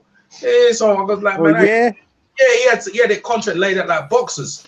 You know what I mean? I was like, this dude ain't trying to fucking For the buyers, for the people to nah, you see it. That's too much. Yeah, that's what he was on. And then Hey, you don't pay for the month, they should just cut you off. You want to get Box Nation back? Call them with your debit or credit card and get your shit back on. Simple. Yeah, nah, man. He said he can take you to court. Then, watch this, right? He jumped from Box Nation onto BT Sports and just left all them Box Nation. Now, he don't give a fuck about Box Nation too much now. I mean, Box Nation Cup, they show it, but BT Sports gets everything, man. They get all the content. So I don't know what the fuck, man. Leave them alone. All these dudes are just jumping onto the money. That's all this is about. It's just following Box Nation, though. It's not the best, but that idea is good. The concept was a good idea, but they went around it trying to. I wouldn't mind paying the money, but the money was like you understand. We pay a certain amount on Sky already, and then we have to pay on top of that. It was like if Bob Arum had one, you know, a Box Nation in the States. He would only show classic top rank fights, maybe like Hagler Hearns, you know. But I would want one where they just show everything. Don't restrict it to just top rank shit. That's what Box Nation. It was showing American content, yeah. But the thing is, yeah, like there's other because I watched all the Japanese fights. They don't cover them fights, man. And another thing as well, it was the fights were drying up because most of the fights were on the PBC, and he wasn't getting too many PBC fights. You know what I mean? He was basically getting like some of the HBO, the HBO fights and the Showtime fight, but he wasn't getting none of the PBC stuff, and that was what I want to see as well. So it was like in terms of covering all around the world, they're limited. And then the commentary is awful. That's another thing as well I weren't paying for. The cards suck. No, I'm not even talking about they live fights on Saturday. Those. Yeah, but you're paying like in the comment. I can't be paying something when the commentary is awful. It's another reason why I started like doing my own commentary or like I've been watching fights with the mute off, with the button down for ages now. I have no problem. The moment I turn that volume up, bro, I'm getting heated. Some of the stuff I'm hearing, bro, they be pissing me right off. So, you know, I ain't paying money to get pissed off. You know, but now it would have to be a superior product. Yeah, for us to stay boxing joint.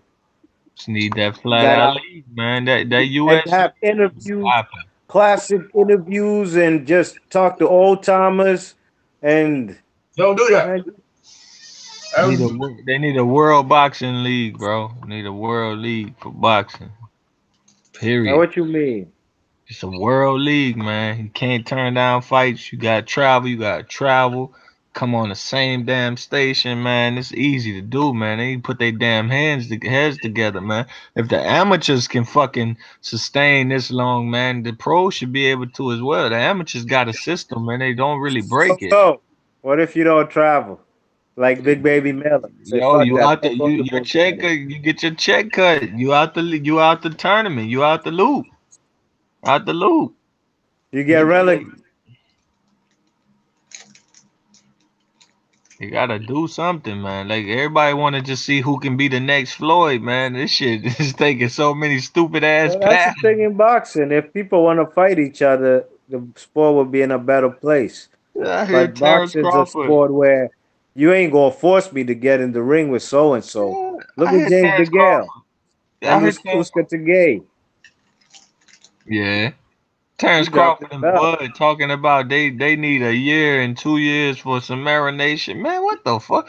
Bro, I didn't hear about that.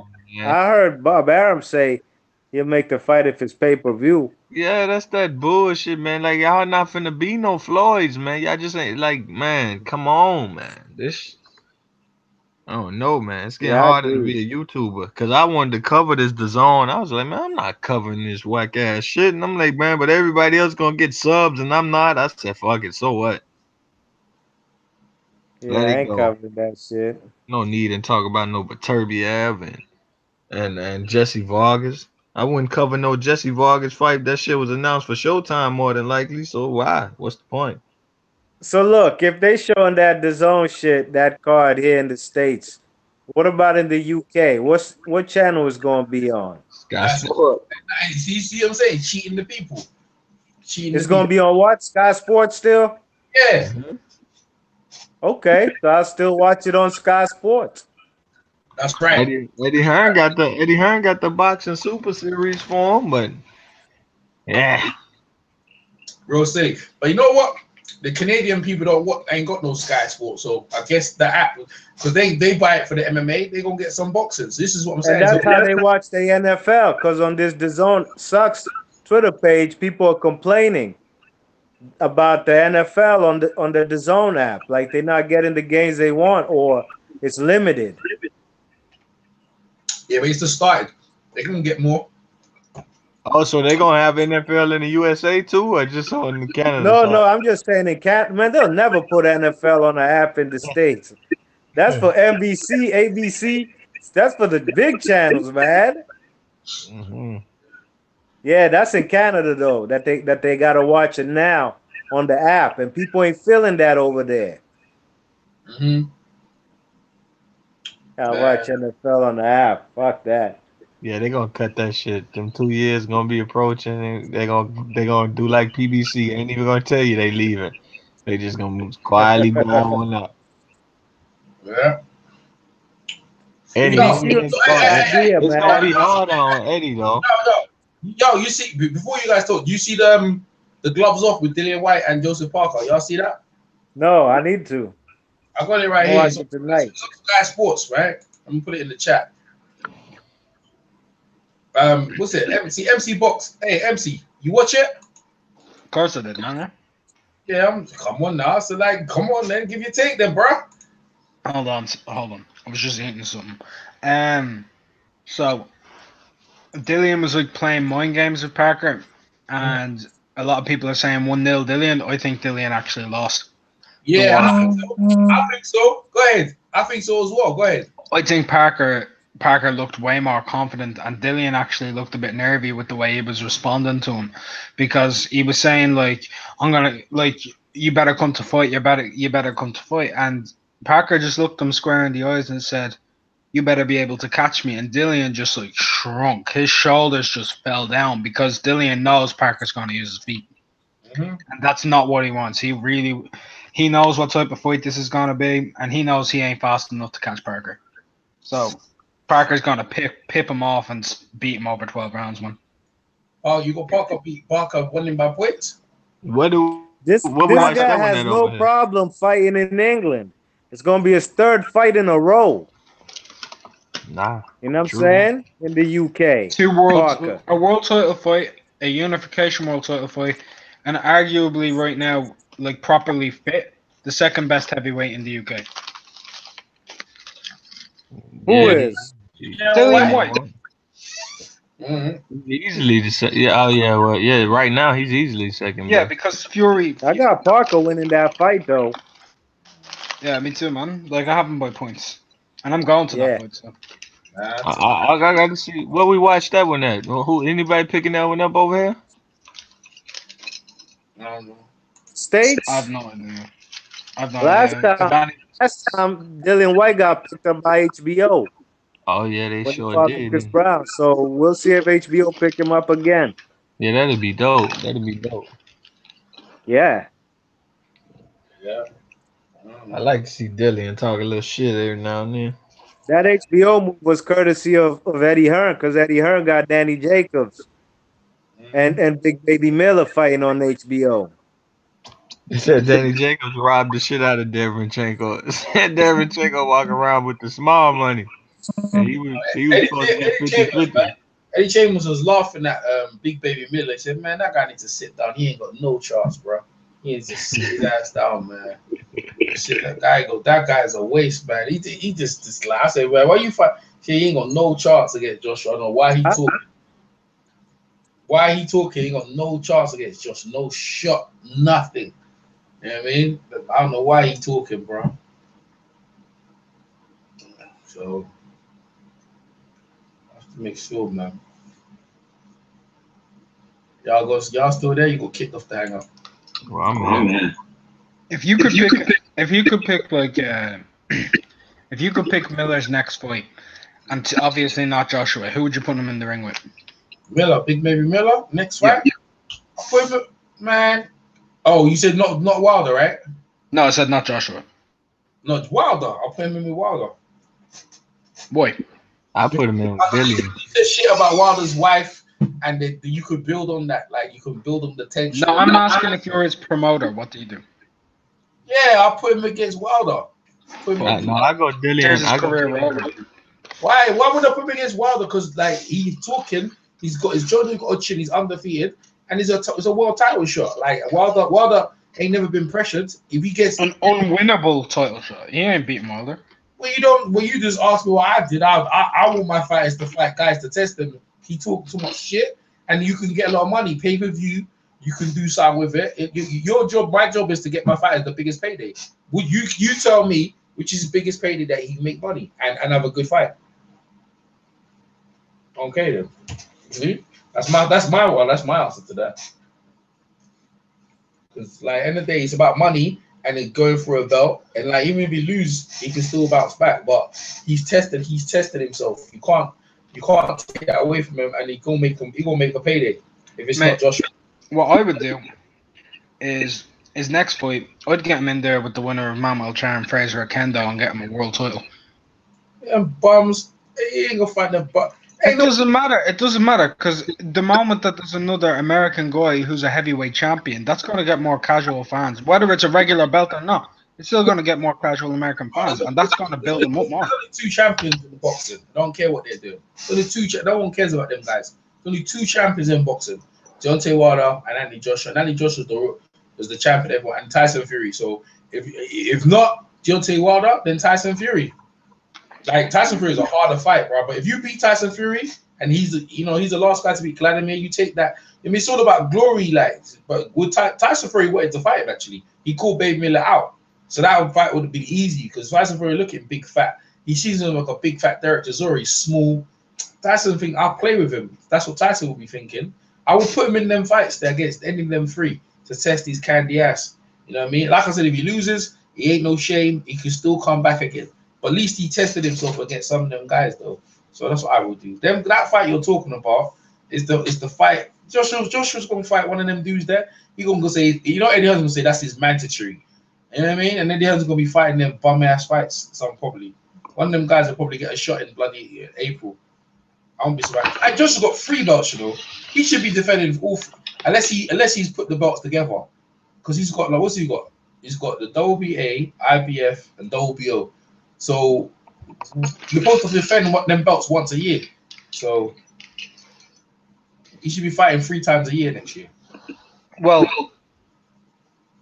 the thing is with them, he can do that, but like, isn't it from when you've won it? So he has until April to fight again with the WBO. The WBA is gone on the line, and he's just defended the IBF back in November. So he's pretty good on terms of time. Yeah, I agree. So, yeah. He's already kind of covered that the WBA is being done, and then like I know what you mean though, because you're trying to set your fighters up. Yeah, what you mean like for the vacant belt? Because if he beats Mamal Chara or Fraser Okendo and gets that WBA regular belt, doesn't that give him #1 contender mandatory spot at the WBA Super? Yeah, but you said if I was his promoter, if I could get that fight, that's the fight I'd get, so he wouldn't have to fight that one. But if you're talking about making sure that he's definitely getting a shot, yeah, for sure. But then again, he goes in there and he's fat, you know, because he doesn't even train and he loses against them bums, man. He's finished, man. Because that could happen. That's why you want to give him a shot quick. I actually like Jarrell, like in the ring. He ain't got no discipline, bro. He ain't got no discipline. He's a fat. I ain't saying he's any good, man. Like I just like watching him because he's literally like, you know, when a dog swims in like the ocean and it's like arms are like wagging back and forth, like that's what his arms are like. It's funny to watch to me. He's like a T-Rex constantly coming forward. Yeah, but it's just like, dude just it's awful.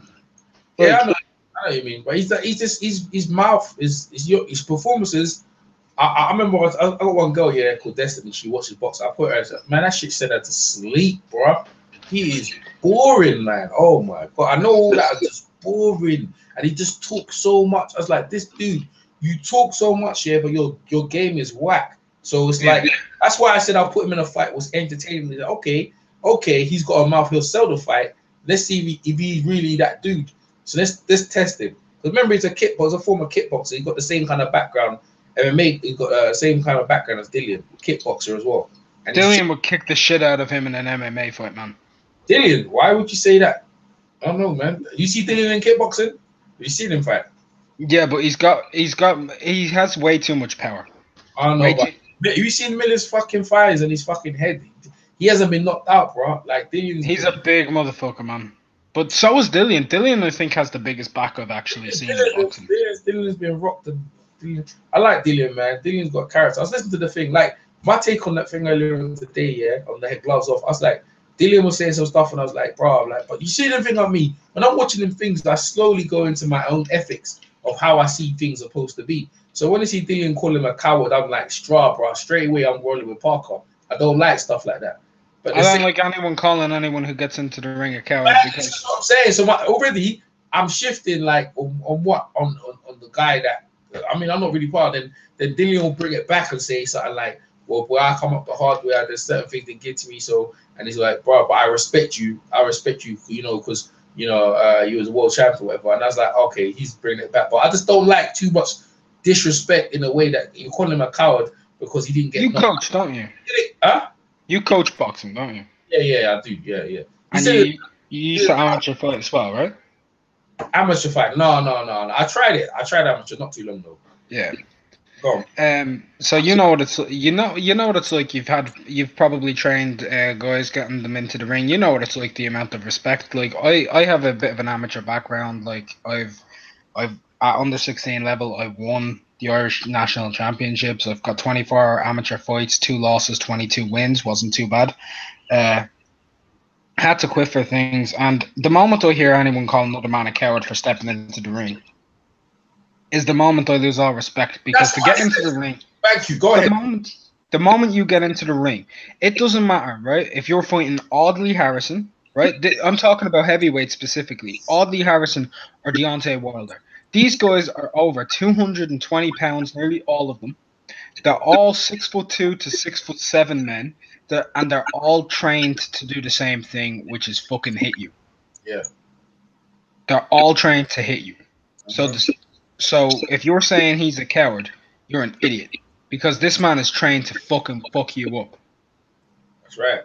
Whether you're better or worse than him, all it takes is one punch. And honestly, it's like that in any division. It's actually like that with any man. Because I've seen guys who are 5'6", never fight in their life, go in, have an amateur fight, and hit, like, not an amateur fight, but just a spar, and hit guys in the ribs and literally take them off their feet.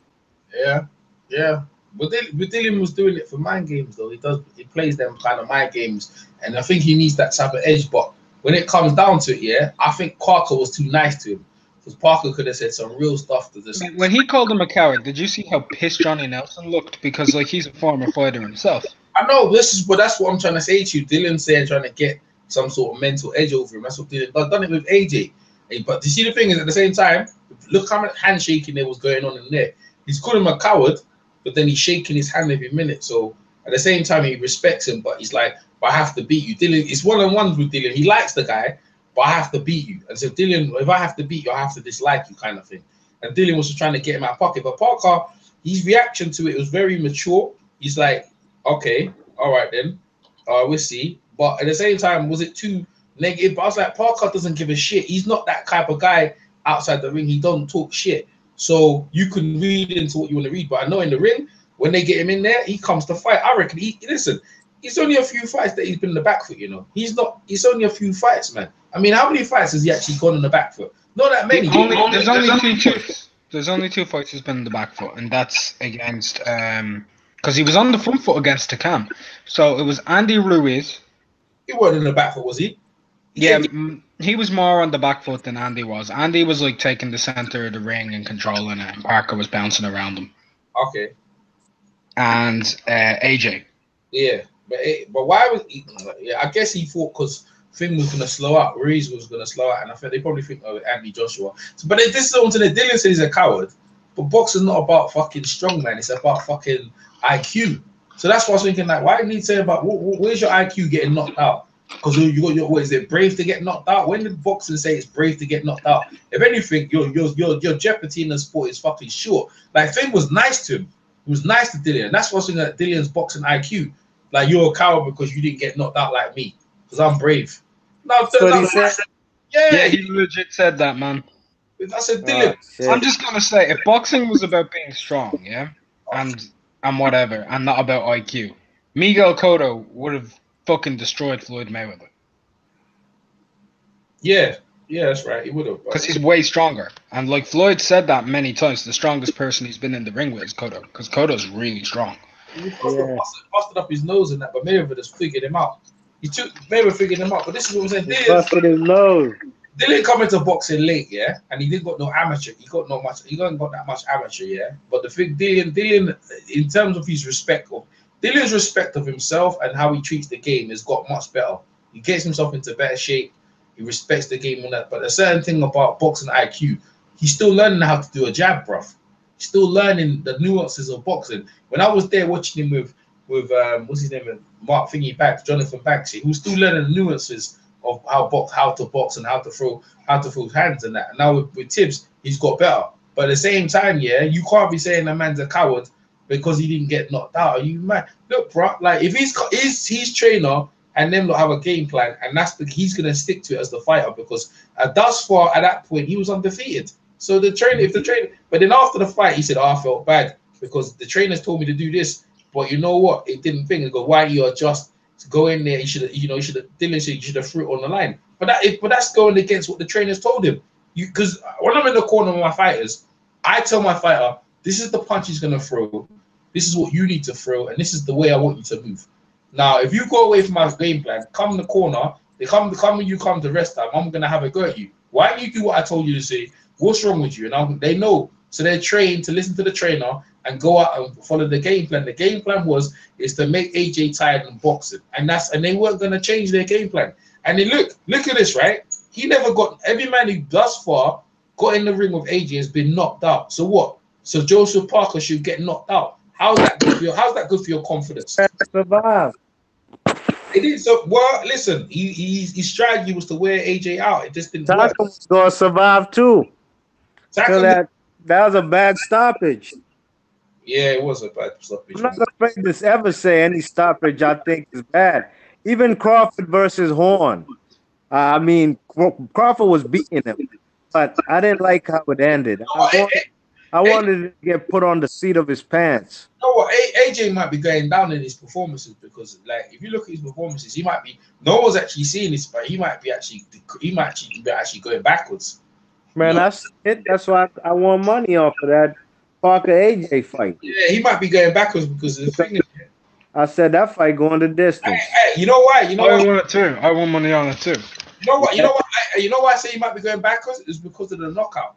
Again, when you get knocked out, it takes a lot out of you. He got knocked down, even though he got Klitschko, that might have took out of him. No one's really thought about it, right? Until now. But that knockdown might have took out of him. The Klitschko knocked out of him. Yeah, and this is the thing, right? So now his performances are showing that, right? So coming into the fight now, Dylan's saying you should have went out there and cut out. I would have did the same thing. So Dylan's proud to get knocked out. Bruv, you get knocked out, how are you gonna get back in the ring and earn a living?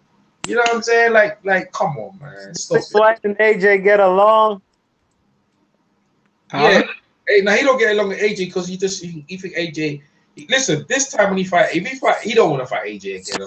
He won't fight anyone. Be around each other. Huh? Do they be around each other? Do they hang out? Nah, mate, there's some real hatred there. No, bro. The real hatred is Derek Chisora and Dillian White, bro. Yeah. That one there is nasty. That one. Mate, I'm just saying. I genuinely thought that's one of the best British fights I've ever seen. Yeah, it was. It was a good fight. It was good, man. Yeah, I knew it was gonna be good. Had a draw. Yeah, what? Dillian White and Derek Chisora? Yes. It was good. They was throwing hands on each other. Had a rematch. Who did you have winning that fight, EJ? Oh, I thought, you know what? When I watched it, I thought Derek might have got it. You know, I think you had Chisora winning. I thought Chisora might have got it. You know? I've watched the back 4 times. Beats had Dillian White. At the time, I said Dillian White. No, Beats had Dillian White. Okay, Beats had Dillian White. Chisora was on the ropes too much. Yeah. I've watched the back 4 times, and I had Chisora winning. Every time I see him win by 1 round. Yes, yeah. Because I think White came in too late. He just came in too late. He didn't start boxing until the 7th round. Yeah, and he got a wobble. I was at Derek Chisora's training camp for that shit, and he went to New York a week before, and it was a party, and he came back out of shape, and then the fight was happening. I was like, he ain't in shape, so he wasn't even in shape, and he gave Thingy a good fight. You know what I mean? So man, I think with Derek Chisora, when he comes game, like full on, like he's ready, he's really hard to fucking beat. He's actually extremely good, but there's too much of this inconsistency with the can't crack. Nah, he can't. Nah. That's to do his technique. But he's when he's pressuring his game, he's pretty good though. Isn't it? Yeah. What you saying, PMC? MC, you were saying? I don't even remember, man. When he's on his game, he can crack. You said. No, I said I didn't say he can crack. I said when he's on his game, he's excessively hard to beat. Like he could give nearly anyone, even other than the 2 world champions, he gives anybody problems. Chisora when he's like fully on his game. Yeah, I see that. Like the Chisora who got robbed against Hellenius, like who absolutely like I had him win 10 rounds against Hellenius and he got robbed.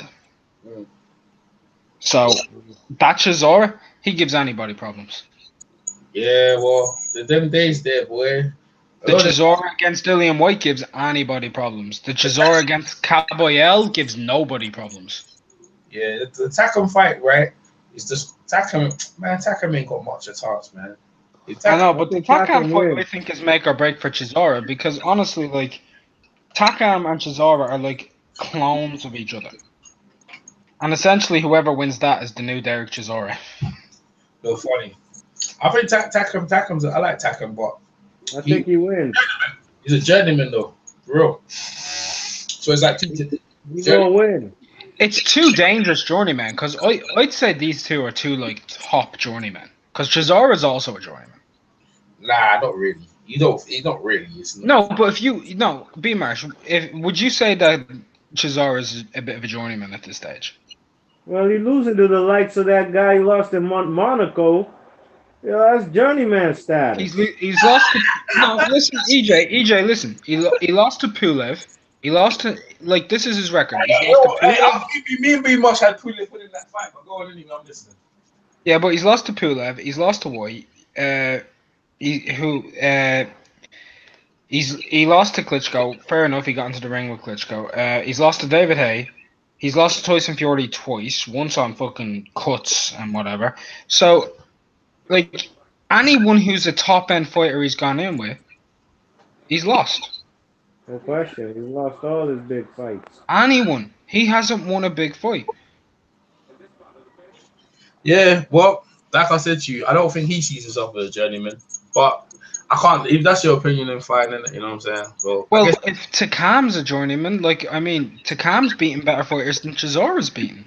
Yeah, well, like I said to you, man. Like I said to you, you hadn't beaten Thingy. You hadn't beaten Dillian. If he was a journeyman, I did have him beating it, but I'm talking record. No, I understand that, but I'm just talking about performances. That's what I'm saying. If he's a journeyman, he's not trying to win. Like Takam, to me, doesn't try to win. Derek tries to win. See what I'm saying? And sometimes he does win. He doesn't get decision. He's been robbed a lot of times. So I say he's not. That's why I say he's not a journeyman. Because to me, journeyman's not trying to win. They're just staying there, just experiencing, looking for another payday. Derek doesn't do that. Derek comes to win. You know what I'm saying? That's why I say he's not a journeyman. But Takam's only actually lost 4 fights, and I don't even know how many Derek's lost at this stage. 5-7. Derek's been robbed a couple of times, bro. He's been robbed a couple of times, more than once. He has been robbed a couple of times, but he's lost 8 times. Takam's lost 4. Yeah, but it's who you lost in the performances, isn't it? He lost against there. Like I said, he lost in some winning fights that people thought most people would won. But like I said to you, if you think he's journeyman, I have no big debate about it because the record says the end. But journeyman, their record, we're not big about journeyman. Their losses outweigh their wins. So at this point, you know what I mean? Like Derek is like he's still winning against guys. No, I'm not saying that he's a journeyman. I'm just saying by the logic of Takam being a journeyman, I'd say Chisora's more of a journeyman. The reason I say call Takam a journeyman because he doesn't actually try and win. Like what fight has he actually won? Nah, man, he arguably beat Parker. Nah, when I watched that fight, I didn't give it that fight, B Marsh. I didn't give him that fight. Man, he lost by 5 rounds. See, thank you. See. I had it 7-5 for Parker. Yeah, exactly. So this is what I'm saying. So I he was trying, but I'm talking about like dude actually won. Like Derek actually won some fights. Who's Derek Chisora's biggest win? Who's Derek Chisora's biggest win? Biggest win? Yeah. I don't know. Maybe probably Helenius. Malik Scott, undefeated Malik Scott. He beat him. That's a good one. Man. He lost against Helenius. My bad. Yeah. It's probably Malik Scott then. Yeah, okay. And who's Takam's biggest win? I'd say it's Tony Thompson. That's a good win. Yeah, but Malik's very skillful and it's hard to beat Malik, man. Tony Thompson. Beat Tony Thompson. Beat Tony Thompson though. That's it. Mm-hmm. He got a draw with Mike Perez, beat Michael Grant. Mike Perez is the same, man. He won that fight versus Perez. Yeah, but on the record it shows a draw. Him. He's beat Franz Botha, so like he's got some good wins, man. Yeah, but what's what happens in that fight, man? I'm not like Eddie Hearn ain't making me pay no money for that card, bro. I ain't pay no money for that shit, man. Mate, I literally bought my ticket, and the reason I bought my ticket, right, is because my boy with 2 broken eyes, Kell Brook and Dillian White. Those were the reasons I'm going. Now Kell Brook's not even on the fucking card. And then they start telling me that they're going to put Joe Joyce versus Nick Webb on the fucking card. And I'm like, okay, I'm down. and then it's not on the card again. It's not? No, that's not going to happen. Because Joyce Salas and Joyce have split. Yeah, well, I was trying to get him a trainer with Mr. Bashir, but I talked to that guy, Sam guy. They said they already got someone else in mind. So, Man, who the fuck are they going to get that's better than like fucking Bashir? I don't know, man. They said they had someone else in mind. So, like, if I were to, if the way Usyk beat up Joe Joyce. Man, Usyk's much better than Joe Joyce skill wise. Yeah, that's why he beat him up in that tournament. Saraiva. The World Series of Boxing? Yeah. Did you ever see that fight at the Olympics between Artur Beterbiev and Usyk? No, I didn't see that. That sounds good. You should really go watch that because Usyk won. I had Beterbiev winning. It was in the Olympics? It was at the Olympics, yeah, the 2012 Olympics. Maybe I've seen it. It's a heavyweight, 91 kg. Yeah. And Burbee's at light. Was he a light heavyweight, isn't it? Yeah, but he's like a big light heavyweight, man. He's easily when he's on light fight night, he's easy 200 pounds. Easy. That light heavyweight division is looking nasty, bro. There's some real savages in that division, bro. Mate, well, you've got Alida Alvarez, Dmitry Bivol, Artur Beterbiev, you've got Kovalev. Like, fuck me. Kovalev the best guy. Kovalev the best guy in that division no more, man. He used to be. But he's going for it though. I'll give him credit. Mate, when he got stopped by Andre Ward, that was it for me. What do you mean that was it? You support Kovalev? No, I didn't support him. It's just like I actually in the second fight I put a bet on Ward stopping him, and Ward has feather fists. So you think he's got feather? He ain't got no feather fist, man. That guy got he's Ward. It's funny, you know, because you see the thing about Ward, yeah. Like they say that, yeah, but like people ain't rolling up on him. Like Carfront were rolling up on him. Like Carfront's face after the fight, bro. They look like his face was cut up, bro. Even Rodriguez. Yeah, they was like Rodriguez is easy to hit though. Like, look at thingy, man. Look at Paul Smith, man. Like, I mean, Paul Smith got busted up. Andre Ward, like, I get a lot of shit for this because people say I'm a fanboy, but he's actually my favorite fighter of all time. He's really good though. He is really good. He's a purist though. So the purist though. If you're a purist, you enjoy him. If you're not a purist, you won't see what you're supposed to see. But people couldn't understand what he was doing. He was beating up Kovalev to the body, man. Like Kovalev, he was beating him up. Like, but if you look at the Carl Froch fight, right, and you see what he does to Carl Froch, I would tell any amateur like who's wanting to like learn how to fight and like how to actually beat an opponent who comes forward. That's the textbook. That's the textbook right there. Yeah, Carl Froch still can't understand how Andre Ward beat him. He's still salty. Still talking shit about Ward now, man. Anytime you mention Ward, but when I see Carl Froch, yeah, I don't even try and go there, bro. I don't even go. I think he politely likes that. I ain't try to go there and talk about that shit with him. Nope, not me, man.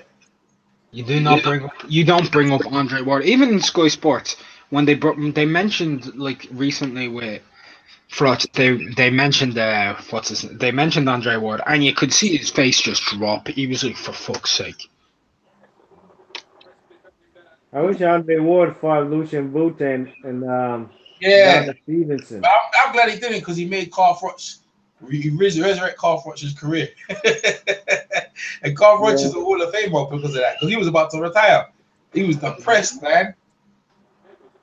That Bute fight, Bute was on top them times there. Bute's an idiot. What would you say the best name like that he's beaten, Froch? Who would you say is the best name he's beaten? He says his best fight was beating Bute.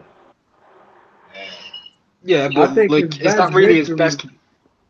It's probably Glenn Johnson. Glenn Johnson? Not to me, man. I'd say it's probably Pascal, man. I say Pascal because you know what? Pascal, he won his belt, and Pascal went on to do things after. Pascal's a fucking tough dude, but that fight was a war. But you know what? I can't say it's his best fight because it's like the fight. You know, he got the Kessler fights. They might say, but like I mean, George Groves made a lot of money, but because he showed what he's made of. But most people would say Jermaine Taylor. It's the best name on his resume. Yeah, most people will say it's Jermaine Taylor win, bro, because he was losing in that fight, bro. I was just What's the best name on his resume? Oh, the best name. I think Jermaine Taylor. I think it's Jermaine Taylor. I'd say it's I Taylor think it's too. Glenn Johnson. James. Well, he's a former light heavyweight champion. Yeah, and he's not that Roy Yeah. Jones. But Jermaine Taylor, undisputed middleweight champion. Wow. So, but you can't go wrong with He was fortunate. He was fortunate to beat Jermaine Taylor. Yeah, the time run out. Jermaine Taylor's just unlucky a lot of times. Even with Pavlik, the time runs out and the clock runs out. He's struggling with Glenn Johnson. Yeah. Like even in 2012, like Taylor, when he was towards the end of his career, was still beating people like Kane Truex. Yo, so, all right, that's it, man. I'm done. I got things in the morning. We hold this out. PCMB, fancy name, MC Boxing Star, B Much Boxing, bro. We out, man. I can't take this no more, man. I've been holding it down for a minute. We ain't done though, because tomorrow we got some more stars. We have Kevin Kingpin Johnson and we have Kevin Kelly, and I think I'm gonna try and get Mikey Garcia and see what Mikey's saying with his fight with Easter. See how that fight's happening. Where's that fight? Where's that fight next week? Yeah, next week. Not 28th of weekend after. Yeah, I'm gonna try and get that fight, man. So from EJ Boxing Live, MC Boxing Star, B Much Boxing, we out of here. Peace. Peace.